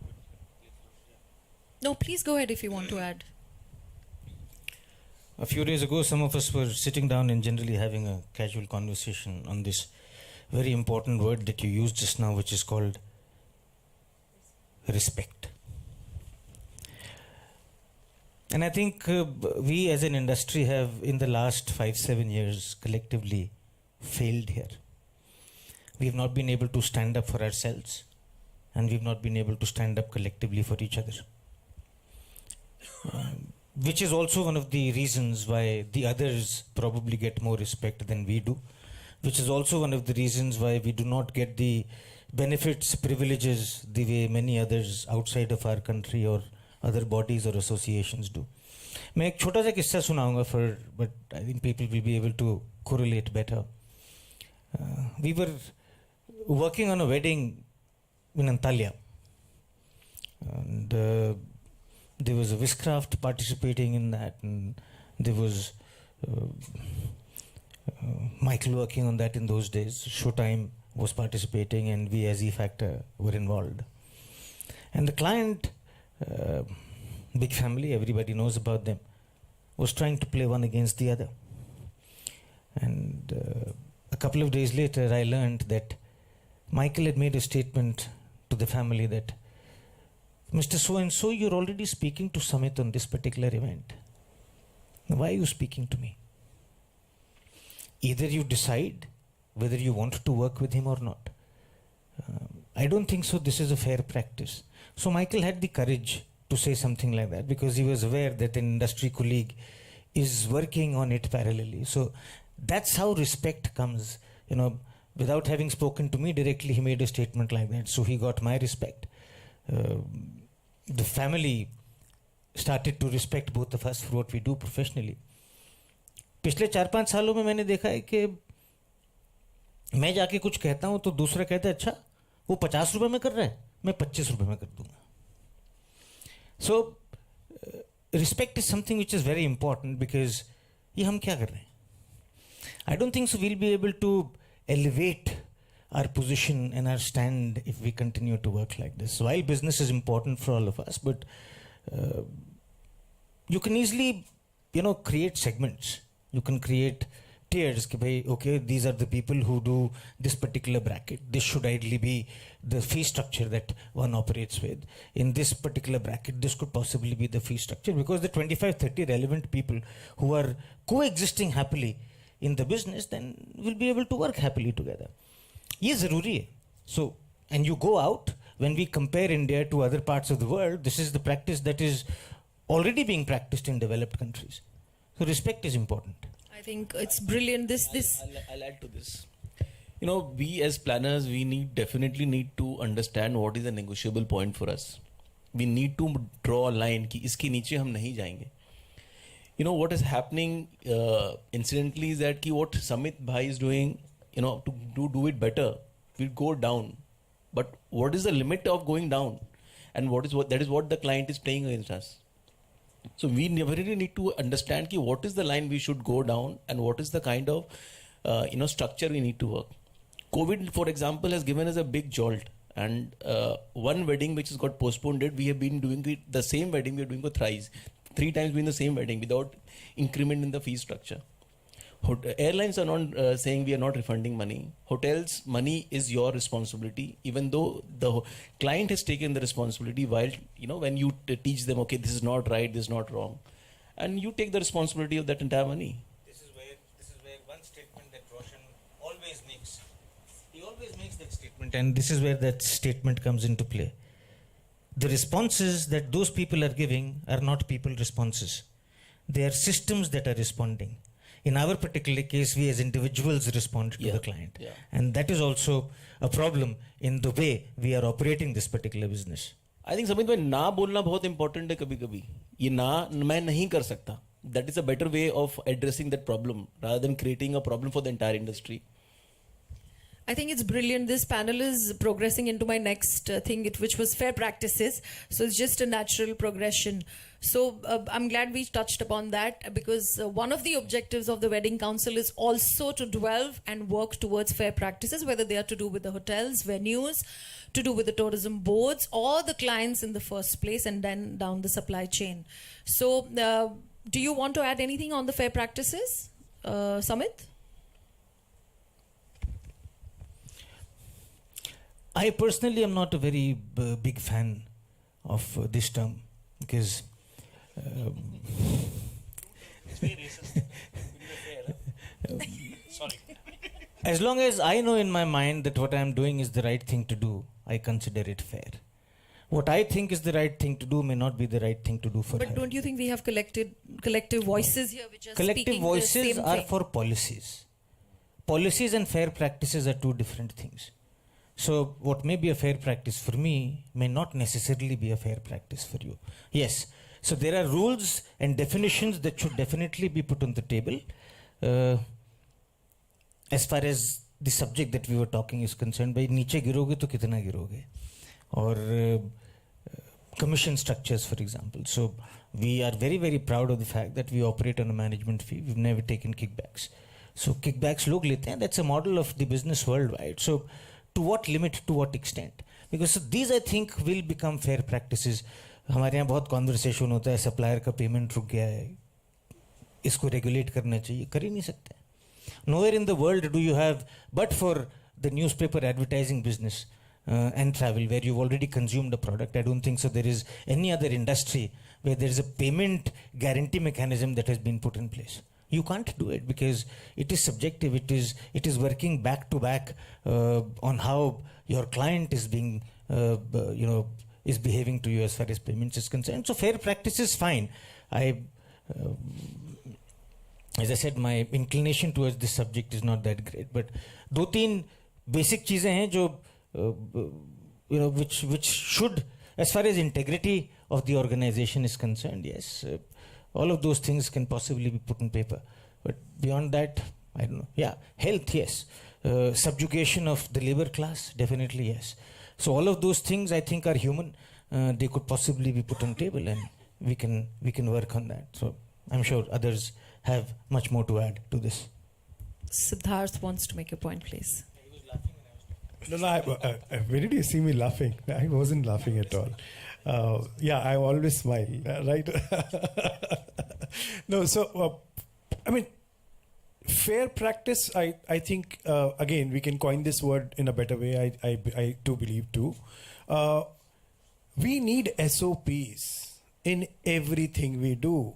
There needs to be a SOPs of relationship between us and hotels. Look at what's happening in the way our people are treated. Not just our people.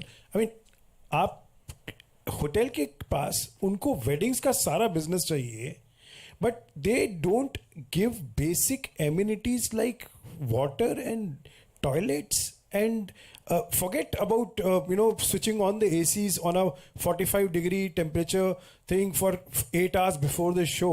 I mean, if you ask it, it's almost like asking what. I mean, as if it's completely out of the book. So I mean, there are a lot of things which we need to really put these. I mean, there needs to be. And that's what the council should do, is bring these people on table like FHRAI, and that's what the relationship we've been building in IMA. We're going and really talking to a lot of other associations and bringing them on. I mean, we are all together in it. So, point is to create these kind of SOPs, which helps us. I mean, that respect needs to come from top and bottom and हमारे labour तक की हमारे staff तक की तो respect है नहीं तो उनको पानी और उनको वो तक तो पूछा नहीं जाता. So I mean there are a lot of issues which we need to really Point being, look we for. need to do a lot of work on these things, whether it's for ourselves or down the supply chains. Thank you for those inputs, and we are documenting everything, and we are sending it back to the wedding council, who can then further work. All of you are a part of it as well. Sure, Prerna, you have something to add. I want to add that I think the app Imagic is a step towards these fair practices, because we also have a plan to kind of say that not only we'll be rating the vendors can rate us also, because in fair practices the other side also remains, wherein the payments are not made, so those kind of practices and transparency in system, because if we are attracting global audience, they have a concern about transparency and having procedures and processes in place, like how Siddharth said. So all that, that's what the wedding council will address, and that's a very good point, Aarti, that we will step by step go and address these points. And I know there are many, but it's only that, okay, we've started, I think step one, we've started looking into these things, and I would say that at least we're going in the right direction, and we would progress to where we want to get. Thanks, Prerna. Mahesh, can I get you in here on this? Because there's a lot to learn from cross-learning across the borders. You do a lot of work here in Dubai. You're based here now. Do you think there is a takeaway that we need to have from what the business of weddings is like in Dubai, and take certain inspirations from that and apply that there from how we go about things? I think hotels are across all over the world have an international standard to follow. That being said, I think in Dubai there is a certain amount of professionalism from an outdoor point of view as well as within the hotel system. So from that point of view, it's not always like a lastminute.com as far as vendors are concerned, in terms of decor, in terms of arrangements, because people are, there's a huge expat community which mans the hotels here, unlike in India where we have great Indian hotel managers, but they actually, tend to be very flexible as far as all these shortcuts are concerned. So maybe there is a certain amount of process and systems which we can actually take a leaf out of from Dubai, from the hotels, from the workings for the vendors, in terms of decor companies, in terms of artists, in terms of servicing of the people and the clients. Also, the certain amount of flexibility shown in this part of the world in terms of outdoor timings is something which we need to work at in India, because people don't come to destinations, whether it is in India or elsewhere, to celebrate weddings in a ballroom or a banquet room. They want outdoor spaces. So there needs to be a certain amount of leeway done there. And that happens obviously when you do buyouts, when there is a certain amount of privacy, where the guests are not disturbed. But I think overall there is a lot of small things to be learned. I don't think we are doing very much different and wrong in India, but I think from a process and systems point of view, there's a lot much more to learn from here. Yeah. Vicky, do you have a take on that? I think what Mahesh told, as in we are quite close to them.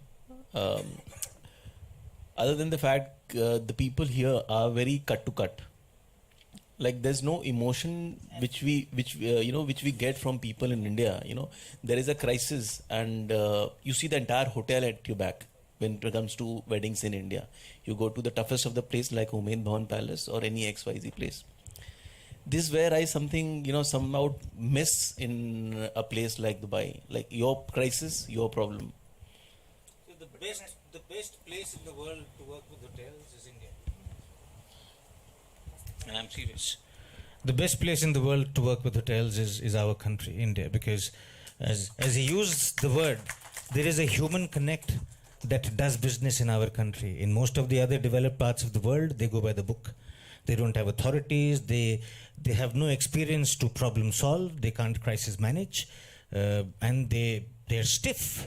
And that's the least that you expect when you're dealing with somebody in the business of hospitality. So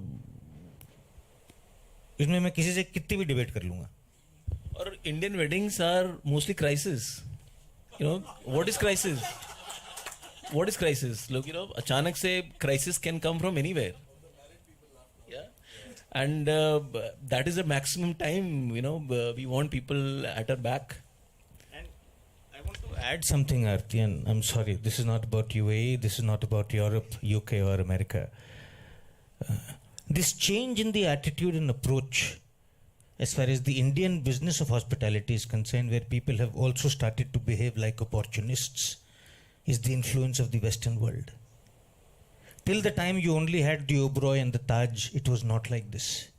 Since the time the Hyatts and the Hiltons and the Marriotts of the world have started to encroach into our territory, they have started changing the way that ecosystem of hospitality and warmth in our country used to operate. People may hate me for saying this, but that's a fact. I feel that there is a balance here to be achieved, because at one stage when it used to be Taj and Oberoi was always accused of being clinical, and Taj was on the other extreme of the emotion. And there is a certain balance which I think both hotels have got in, and I think the Western influence which has come in with the systems, processes, and a certain amount of clinical approach is good for us also, because it teaches us a certain amount of discipline into doing things, with the way we work also. I mean, we've done, when I did our first wedding in London, I mean, the Brits are actually great administrators. They've colonized the entire world, and they've taught us everything in terms of, and great process guys. And from the unloading to the loading and the restrictions, it was second to second. And we operated there. Today in India, we don't stand in lines. You go south in places, you go outside the world, everybody is quietly standing in a line. Why is that? Because the thing is, they enforce those systems, and we have to adapt to those systems. And there's nothing wrong in that. But you can't. I agree with him that there needs to be emotion, as well as that certain amount of discipline and clinical, way of working to achieve a great event together. Thank you. I totally agree with what Samit and Bossy has said, but one thing I would like to tell you that I'm proud of India, where hospitality is concerned, is the best compared to anywhere in the world. The warmthness, the love, the feel that you get over there, you cannot get anywhere else. Because India it all is an comes from the event. heart. India is an event, and India is the global destination for the weddings. Always will be.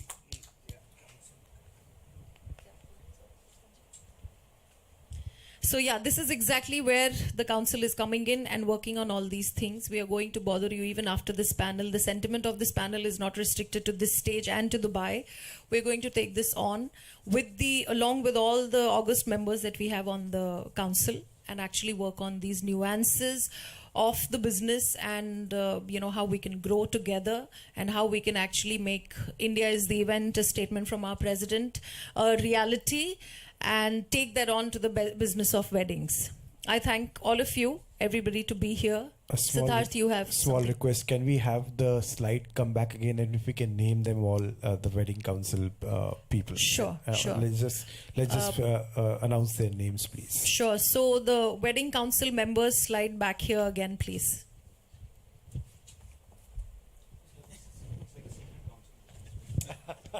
Best kept secret.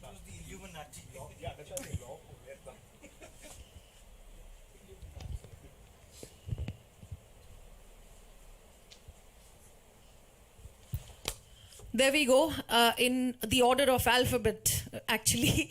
So we have Amanveer Singh here on the council, 10 events and entertainment, Delhi based. Of course we have, I'm here Sakshat. So Chetan Vora from Wedding Line Events, of course from another agency from Delhi. Mr. Garg, who is here again in blood and flesh with all of us. And Mr. Joel Jot, Rainmaker Events, I think it's from the south. We have Kantil Mehta, Go Bananas, Gujarat. We have Martin Emmanuel, who couldn't be with us today. He's also the Vice President of EMA South Zone. We have Nidhi Podhar from Kolkata, Pramod Lundawat, again, Millennium Events from Kolkata, Prerna Saxena, again, who's here with us on the stage. She's a part of the council. Pritesh Sharma, Mapser Advertising and Events from Jaipur. Mr. Rajiv Jain, Rashi Entertainment Delhi. Rakhi Kankaria, Rachnotsav Hyderabad. Mr. Rituraj Khanna, Q Events, of course, Delhi. Mr. Sabas Joseph, Managing Director of Viscraft International Entertainment. Mr. Sandeep Sidhwani from the wedding company again, who's here with us. Sarao Francis Crosscraft from Goa.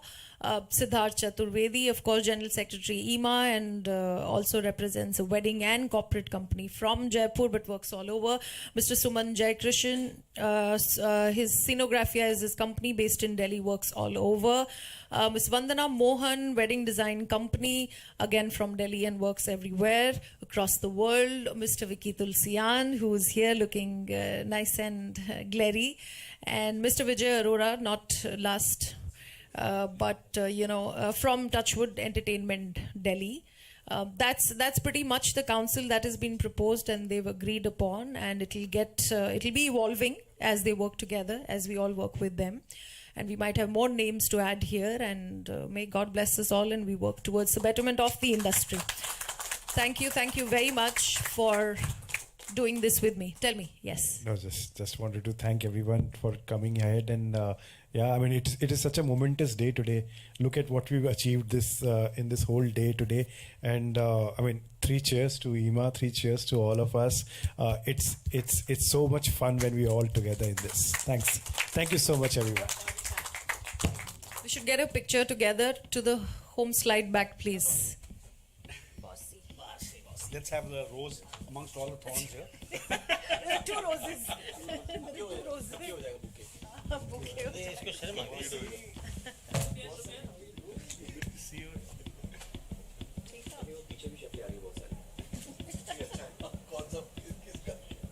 Welcome, Mr. Sanjay Vazirani.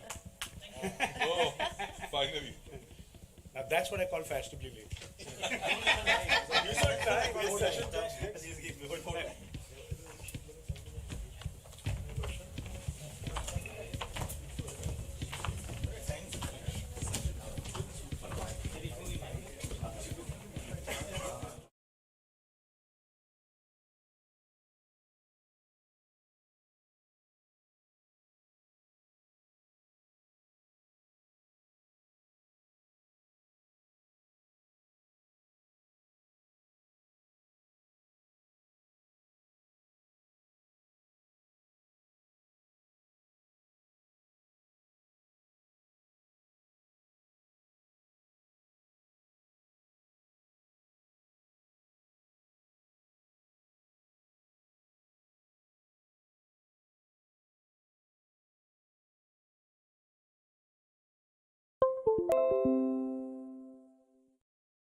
where cuisine and culture are celebrated.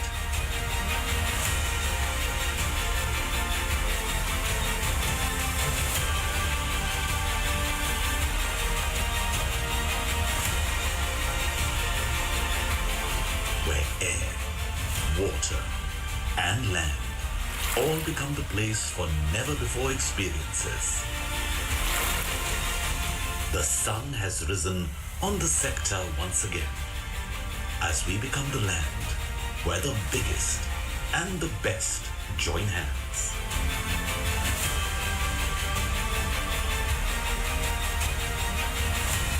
India is celebration. India is potential. India is pulsating.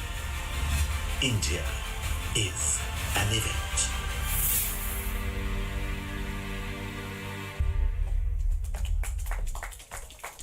Welcome back, everyone. This is India is an event, an exclusive event of EMA in association with FICCI. We've had a phenomenal day so far with such amazing announcements, right from the launch of an app that organizes and blends technology into a disorganized industry, EMA's efforts to build the ecosystem, formalize what the event management industry is doing, and uplifting the entire ecosystem is phenomenal. For all our members from the EMA team and for everyone who's watching on Facebook, on YouTube, wherever else you're logging in from, thank you so much for being here. And once again, thank you for doing the amazing work you do. We are close to the last session for today, which is on gourmet experiences in big fat weddings. But before we kind of conclude towards the last panel for the evening, I'd like to remind you that we have a fantastic networking dinner along with some fabulous cocktails that will be awaiting you at the Palazzo Versace. So please ensure that you join us soon after this. And without any further ado, the last session for today, let me bring on the movers and shakers of the hospitality industry, where first up I'd like to bring in Chef Sharad Diwan, the founder, director of Gourmet Design Company. Let's give him a round of applause. This ain't fair, right? We should have literally got like the table and got you to like, to sample and saute stuff. And our panelists, which is Chef Mansoor Memarian, the Director of Culinary and Food and Beverage, Palazzo Versace, Dubai. Chef Sanjay Vazirani, CEO and MD Food Link Services. And Chef Puneet Sikand, the founder of the Kitchen Art Company.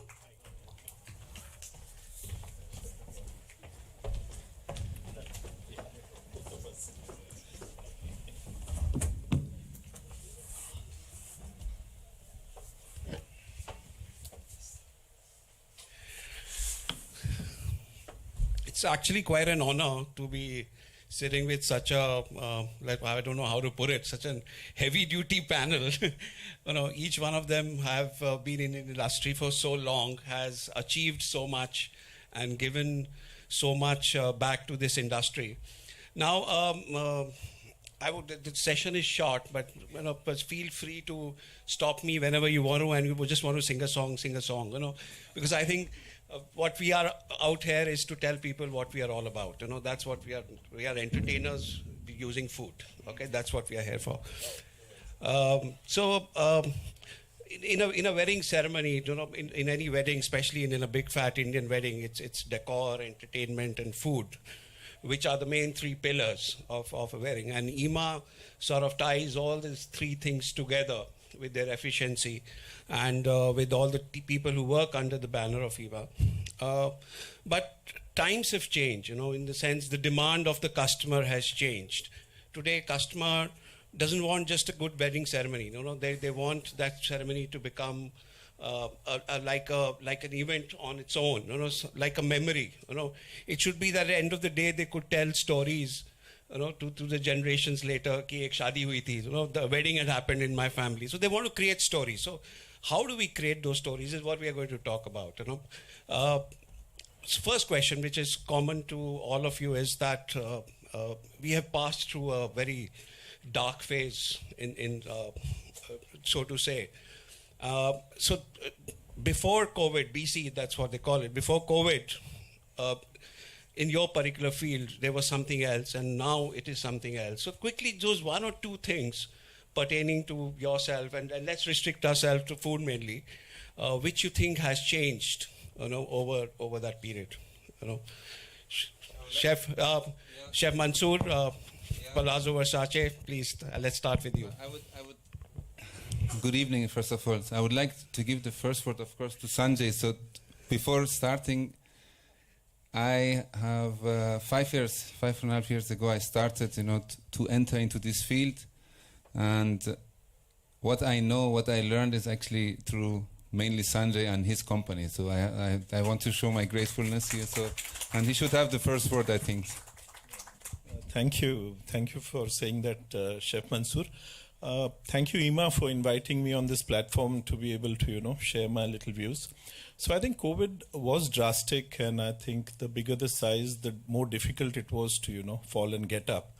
But I think talking about Foodlink, we have been super fortunate that we have been able to, cross the bridge with intact situation. Back in India, we have around 880 people working for us, and we did not let that number go to 779. We maintained the teams. We didn't do any retrenchment, and we've been now, I think, placed in a situation where when things are good, we might be able to exponentially grow what we are intending to grow. Also, the good thing of COVID, what happened to Foodlink was we were virtually jobless back in India, and Dubai was the only place which was open.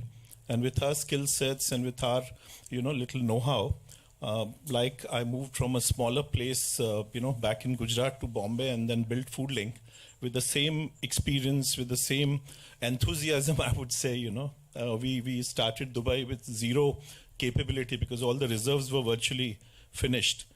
So there we could, I think last 1 year has been fantastic, and now we have luckily 2 geographies which we are now kind of, So that was good and bad of COVID for us. Yeah. So before COVID, let's say the first wedding we had started at Palazzo Versace was 2 years before COVID, and as Sanjay already mentioned, we were lucky in Dubai to have still the opportunity, the possibility to to entertain weddings, but always with the feeling: is it cancelled? Are the restrictions changed? We were really never sure if a wedding is going to happen. How are the social distancing restrictions? But I think we all know sitting here, so among us, so once the wedding starts, there is no COVID more. So there is no, there was no. COVID was gone, social distancing was gone, but the challenges were still to keep it, within a frame and to let still the family enjoy, the guests enjoy within the restrictions. It was a huge challenge. It was, and speaking also about the authorities in the countries, I have to say they were very flexible and they have understood the value these weddings and the value of India bringing the business into this country, and I am very grateful so that we were still able during the COVID time to to entertain a couple of weddings, and I'm sure hopefully in the future it will be much more. Yeah. Thank you, Ima, for inviting me. Well, someone's gain and someone's loss. I come from Delhi. There has been a lot of impact as far as the during the COVID time. And as of now, there is a paucity of staff, skilled staff I'm talking about. Because of retrenchment and people had to be sent home to villages, they've all dissipated to various places. Some of them have started their own business. And when they start their own business, first of all, they become one of your competitors because they have seen everything in your own company. And the second thing is that there is, it's very difficult to get trained, skilled staff as far as catering is concerned as of now. I don't know what's going to happen in the future. So nobody didn't ask me this question, but let me still answer it. So, so I was a corporate chef with Park Hotels till around 3 months back. And what COVID did to me was that it made me realize that life is precious. It is short, and we should create memories and stories in it. And that is what incited me to form this company along with Deepthi out here as a gourmet design company. And our tagline is we create stories through food. So that was me before COVID and after COVID, right? Okay, great. Awesome. Incidentally, all of us are Soru says chefs. Sanjay says I don't know whether I'm a chef or not, but I've seen some of his pictures as chef. So I'll So let me clarify he's an Eden this. guy. I joined catering college. I wanted to be a chef. I started my career as a chef, and then something about business got into my head, like it's got into your head now. And leaving that chef thing, everything around it I do. Private equity, banking, funding, worrying about salaries to be paid. All sorts of things. But I want to retire as one. So hopefully soon I should be able to. So next drive talk that you'll passion. come in chef uniform maybe. Yeah, maybe next time you can announce me to be a chef. You can send your CV to Mansoor. Anyways, Mansoor, coming back to you, you mentioned about Indian weddings. So the question to you is like your destination, your hotel is such a sought after for Indian weddings. So what is that one big challenge that you always face with the Indian wedding? And what is it that you enjoy the most in an Indian wedding? Other than the food. I should be honest. Yeah? Honest, absolutely honest. We are all friends there. No, look, first of all, honestly, whoever worked with me knows there is not a challenge. It's the way to reach to this specific day where everything, where you start to relax. Because once the wedding starts, the beauty, the festival. It's a festival, actually. It's not a wedding. I would not call it a wedding. It's more a festival. What's happening there? Perhaps for you being in the country, it's normal, something normal. But I grew up in Germany, so the first wedding, the first Indian festival I saw, it was like being in a Bollywood movie. So I was waiting only for Shah Rukh Khan passing by on the side. It's beautiful. It's simply beautiful, and every time we enter into a wedding, all the negotiations are the most challenging part, to be very honest, and especially with this person on my left side. No, joking aside, but that's the beauty. These are all challenges, but positive challenges to reach to this specific day and to start to enjoy.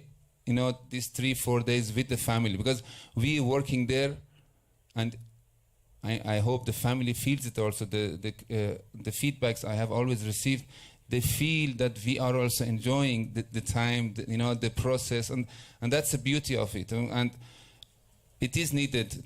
These challenges are needed beforehand, because everything else is clear. Once the day starts, everybody is hand in hand, and there is only one aim: to make the family happy.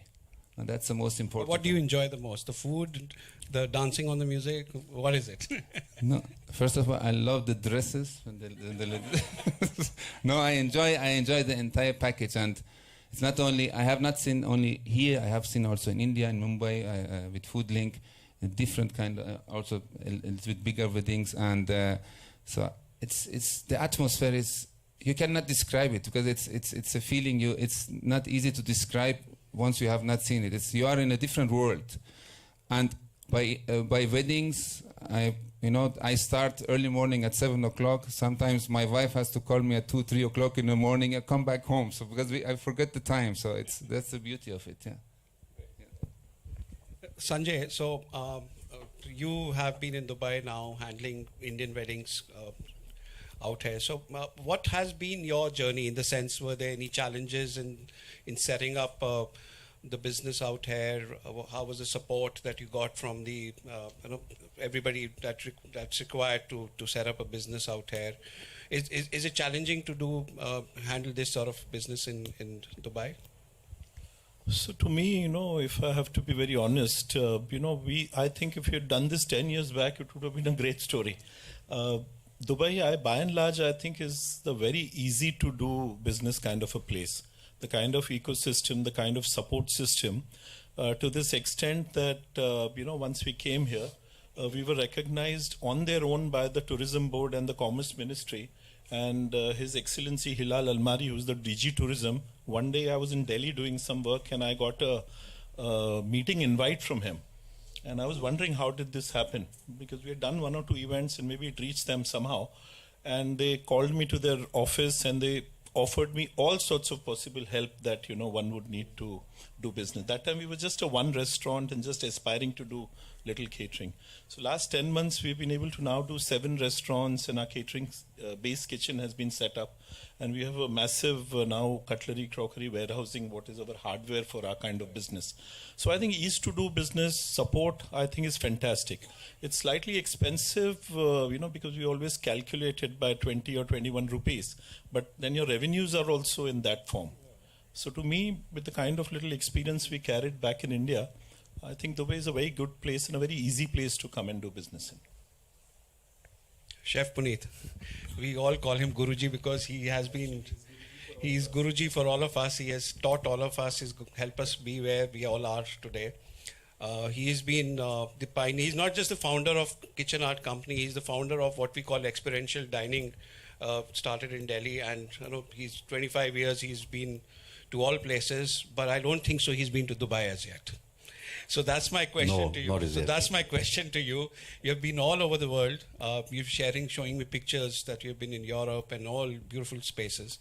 So if you were to come to Dubai, to bring that experiential dining experience to Dubai, what would you bring with you? I would love to come to Dubai. To be honest, it was in my mind to come, but sometimes situations change. First of all, I'd like to say that Dubai is very vibrant and it has so much of technology. There's bling, there's lights, and there are fast cars. There are people there are big spaces, which is good for the industry, for the wedding industry. I still feel that the wedding event in terms of food is still in its nascent stage. Lots can be done in the future.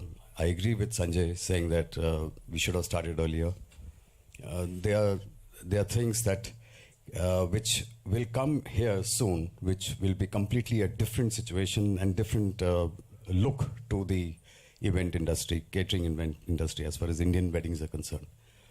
There are certain things which one can take from Dubai to India. I would say there's so many things which can learn. The cuisine, the kind of chefs they are here, the restaurants they are running, the ingredients, the freshness of ingredients, and I would say the quality of service staff, which is really it is astounded me a lot this visit, and hopefully all these things would be carried forward from here to India, because India is the next destination where business is going to take off. After this hit, it was Dubai last 2 years, so it will be probably India this time. I'm very sure and confident about it.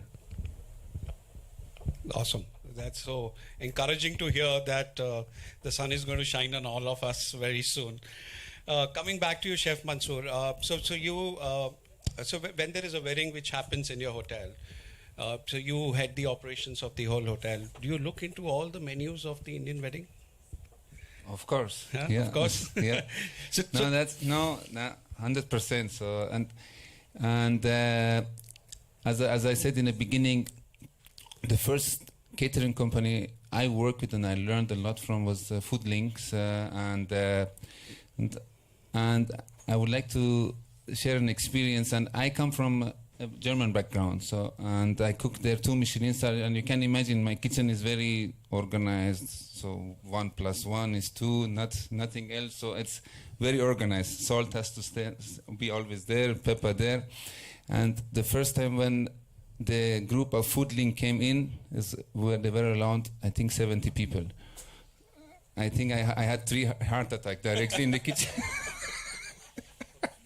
Directly in the kitchen. But we have a huge main kitchen, and then they started. The guys they had their ingredients with them, and they started to prepare. Each one it was not a big communication because each one knew exactly what to do. They went to their corners, and I saw this passion, even though they do, let's say one cooks only biryani, but the passion he puts in, the flavors he puts in with very simple ingredients, and I was amazed. I was amazed. That was the start for me to learn to teach myself into the Indian cuisine. And coming back to your question, before that I would love to say the way India is celebrating its cuisine. So it's something really unique in the world, and every area has a different taste. Every area has different ingredients. Every area has different characters. But every person, I know, the Indian person, they are still open-minded to learn new things from different countries. Of course, chili and oregano has to be on the side a little bit, but I have not seen any other folks, and I have traveled around a lot and cooked in different countries.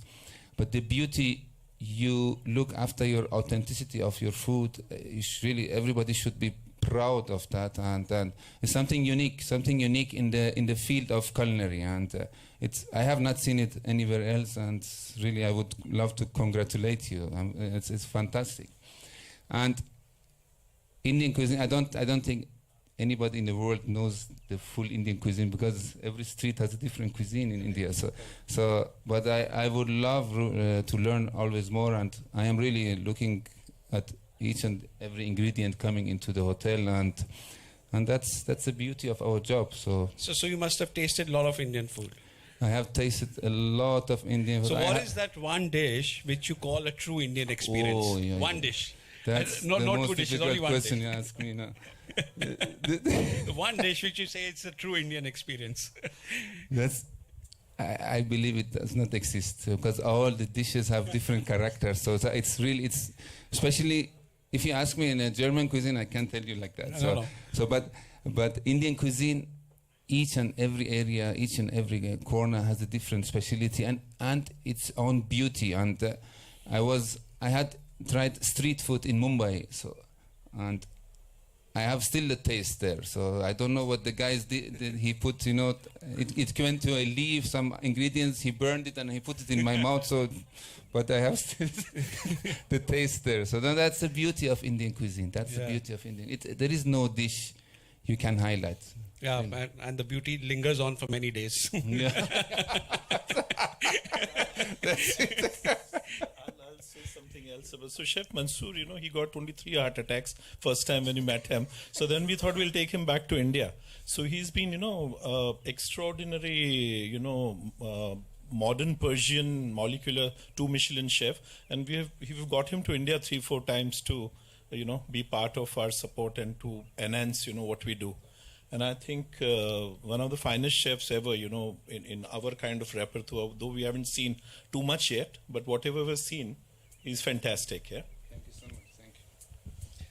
So, Sanjay, apart from giving heart attacks to Mansoor, I'm sure you must have won many hearts also in Dubai. But it would not have been easy. There would have been a lot of hard work which would have gone on, and the Dubai market has been kind to you. So if you were to do a small SWOT analysis of the Dubai market, what would you say about it?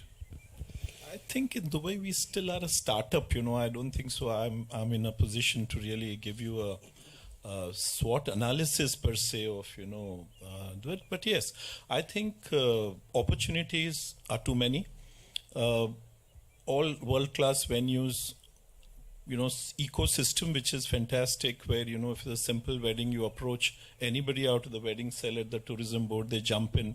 I have had instances where our known guests have come and they have had a dialogue with the hotel, and when they go back to requesting any support, I think it's quite upfront and very clear-cut, precise, to the point. So I think that's one thing which is fantastic about Dubai. Other, I think, thing that helps Indian weddings is obviously the geographically how Dubai is placed. There's a joke which goes on in Dubai. They say, which is the cleanest city in India? And they say it's Dubai. So it's so easy to kind of travel. The support they have for the people. Now we travel. Earlier, now of course we are localized, but we would travel with 60 people, 80 people, 100 people before, and the kind of test you need to do, the kind of little HACCP short training you need to do, and then our chefs could just go and work in a hotel with a complete compliance, which is rare in other parts of the world and Europe. So I think these are a few things which enable catering companies to deliver with a very high, raised bar of quality and delivery. I think disadvantage maybe is little climatic issue because it's extreme climate. 6 months you do business here and 6 months. So when you plan your business model, you got to be very cognizant of the fact that it's only going to be 6-7 months. If you're running a restaurant, it's going to be 8-9 months because delivery business is now taking off, and we have modeled our restaurants into hybrid, where delivery even during Ramadan or very very fiercely hot times also are in we have revenues maybe 15-20% blip, but catering side we have to be ready for a 5-6 month kind of when 5-6-7 months tenure, and you kind of having your fixed cost for all the 12 months. So these are the few things that are at the top of my mind.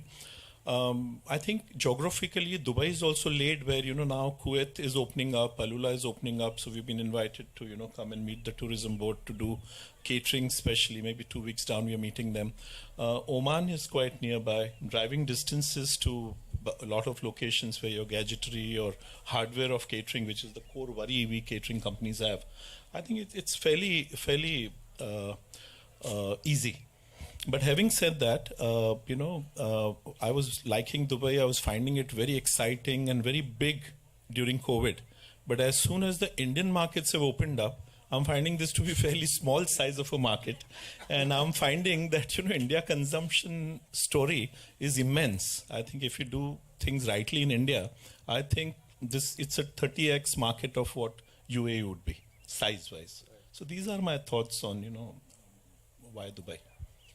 Yeah, so those are great thoughts. So although I would focus more on the opportunities that lie ahead rather than the threats and what we have seen in the past. I see great opportunity. And as Chef Puneet had mentioned, I think there is opportunity is even bigger for things to transition both ways.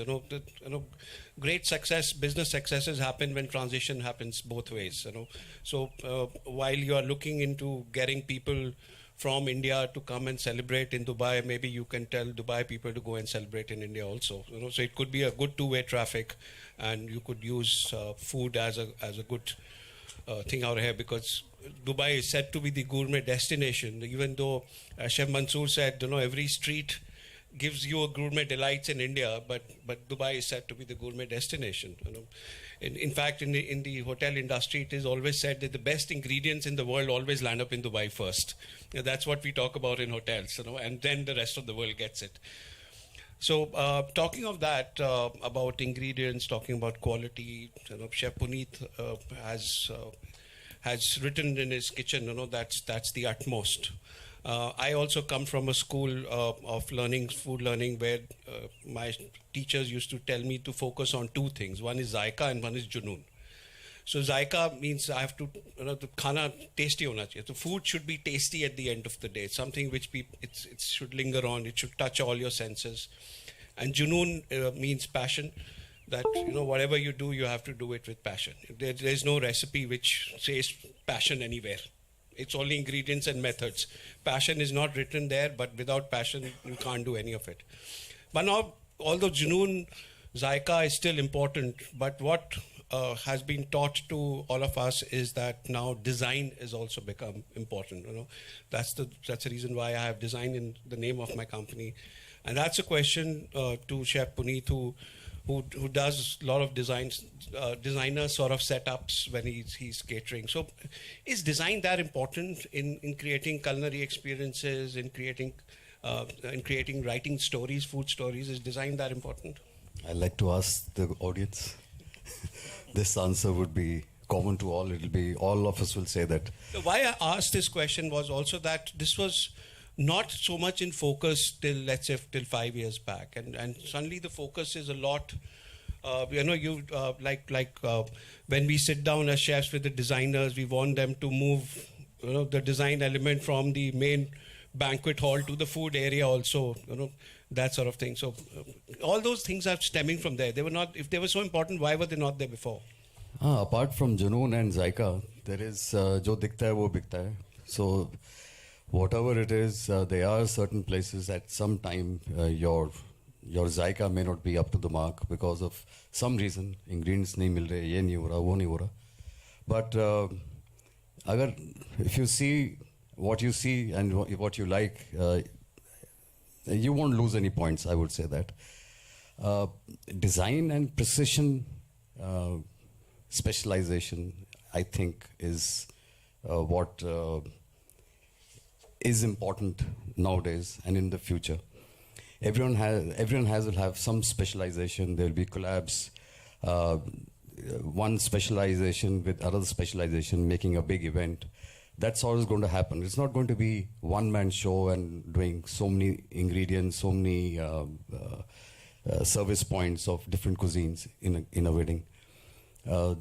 People have shrunk their the size of the menu. I'm seeing that. I don't know if it's going to last that much, or maybe it just takes off again and becomes a jumbo-sized menu. But I see that there is a lot of they're constricting the entire food menu. I don't know about the event. That it remains as mega as it is. But food is shrinking into a smaller sets. So if you have 3 or 4 days event, so there will be 2 or 3 small sets of specialized food. That could be from Dubai, it could be from Singapore or Japan or wherever it is. So I feel that specialization is, if you specialize and you hit the target as far as design is concerned with that specialized cuisine, that is the way to go forward. That's very well said. That's very well said. So we're trying to say that food is not just a menu anymore. Food is not something which is just that because it's supposed to be there. We're supposed to feed the people who are coming. Food is now a concept. So it's now a concept, and that's how it should be portrayed, as a concept, because it's coming from a heart. And I believe that's something when we chefs make our menus, we think of the concept first, and then we put down on paper, okay, or rather, let me put it that way, we put feelings into it first, and then dishes flow out, when we do that, not the other way around. Then we write the dishes and then we start feeling about them. That's yes. As far as when we had a discussion when you represented in GDC and you came for the first time with me, and we talked about design and things like a very small portion food with flavor, Zyka and Janoon also, but plate system with so much of food is something which I don't see now. It has to be very, very specialized, and it has to go well with the situation and whatever the event is. 100% right. So what's already said. So, but I would, in my opinion, design is not. I would not mention food and design together. Design sounds a little bit, too artificial for me. So I see it as a celebration. So food has to be celebrated, and each simple recipe has to be celebrated. Like, for sure, this is the trend now. And for example, it's regular faluda. If you have ever tried faluda on our weddings, yeah, so, yeah, that's what we do there. So you will see how it's celebrated, and but the most important part is what you said, yeah, the taste. It's by default, it has to be good. We don't need to even lose 1 second around it. But every dish, every ingredient has to be celebrated and highlighted. These are the superstars from every dish. So we have to highlight. So, and that's a challenge, because sometimes we are over creative. the eyes, they see, wow, something nice, and they are disappointed from the taste. And that's also the challenge we are going towards. So it's a, you know, it's a great, so we have to be very, very careful, and it has to be well thought. And it's not an easy thing. It's easy to make drama around the dish, but at the end, you have to deliver also what you show. So that's the biggest challenge. That's the biggest challenge, and somehow it works once you have found your direction, once you have found your confidence, and once you know less is more. Less is more by food, yeah. So, and especially in Indian food, you know, the authenticity, it's there. You don't need to invent the wheel, you know, but reinvent the wheel, but you can highlight it. That's important. That's the most. So I am very strong on my views as far as, you know, the food presentation or the highlighting. There was a disruption 3-4 years. I'm just taking you 4-5 years back where, you know, these wooden counters and a huge presentation so-called came in vogue. But, you know, we also had to join the disruption because, you know, people want to kind of evaluate or benchmark you with, you know, if this catering company is doing, and so to stay in the scheme. But at FoodLink, we are very clear cut that food is the hero. If it is, you know, 10, we have to do 11 on that. And presentation, you know, I think 70% of the high net worth guests who we have are not very fussed. They want a good, nice, you know, good looking presentation, but nothing beyond so-called where, you know, your focus, because as catering companies, if you don't deliver relentlessly top quality food, you know, and if your focus goes into trying to design it or overdo, then you know, you're definitely going to compromise somewhere. Same on the bar side, you know, I know of the trend where, you know, bartending companies came. There's so many individual standalone, and now, you know, those martinis and those marathons and all of them are back on the menu today. You know, the tequila drinks are the thing of the moment. While at a point there was so much of confused cocktails and so-called, you know, innovation or so-called disruption in the space. So I'm a believer that top quality food and top quality drinks have to be the order. Chef, we need some closing remarks from you, something which you would like to share with everybody. Anything you want about your fitness? Everyone is jealous about my fitness today. I am. I'm proud of you. I would say that it's a pleasure having coming here and speaking with all of you here, and I'm so honored to be here. It's the first time I'm speaking in a EMA conference, and I could not even imagine that I'll be sitting here, and people, all top shots are listening, whatever little I'm saying. This business is going to grow leaps and bounds. I am sure of it. As far as food is concerned, food industry is going to grow. When it is going to grow, that's a question. But I see it very soon. How are you going to do it? How are you going to capitalize it? Once again, I repeat, it is one has to shake hands with each other and take steps cautiously together and march ahead, or maybe start jogging and sprinting after that. That's what I'd like to say. Thank you so much. I think we are up for, we have exceeded our time. I wish we could talk more and more. But thank you so much. Great insights there. You know, I think some common factors that we do agree upon, that that food needs more importance than ever before. The gourmet experiences, as you said, food is going to be the hero, and food is not just about experiences. They are exactly what a chef wants to portray. They are there as celebrations. You know, it's just not an experience. It's a celebration on its own. And as Chef Puneet has summed it up very well, that it is not just food. It's actually a cultural relationship between two countries also. You know, it ties up. It's a common thread which ties the whole world together. But when there are two countries with great culture and great background and common thoughts, and if food could bring them together, food could bring more celebrations and bring more happiness in the celebrations. The gourmet experiences can become gourmet stories, and I wish Gourmet Design Company all the best for that.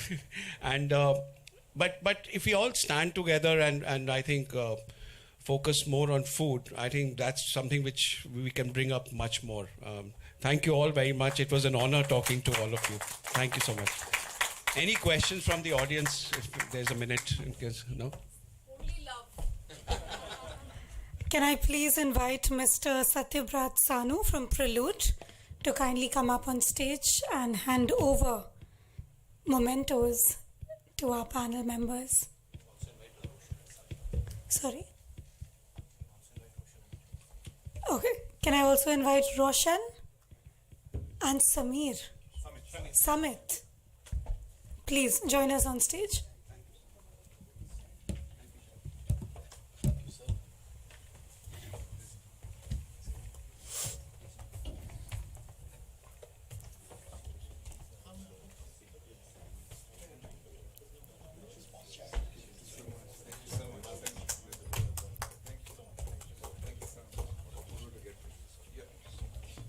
So sexy.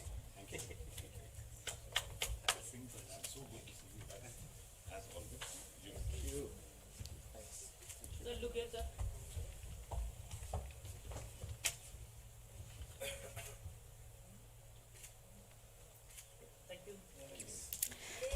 Thank you, gentlemen. And with that, ladies and gentlemen, we've come to the end of today's EMA event where we've been talking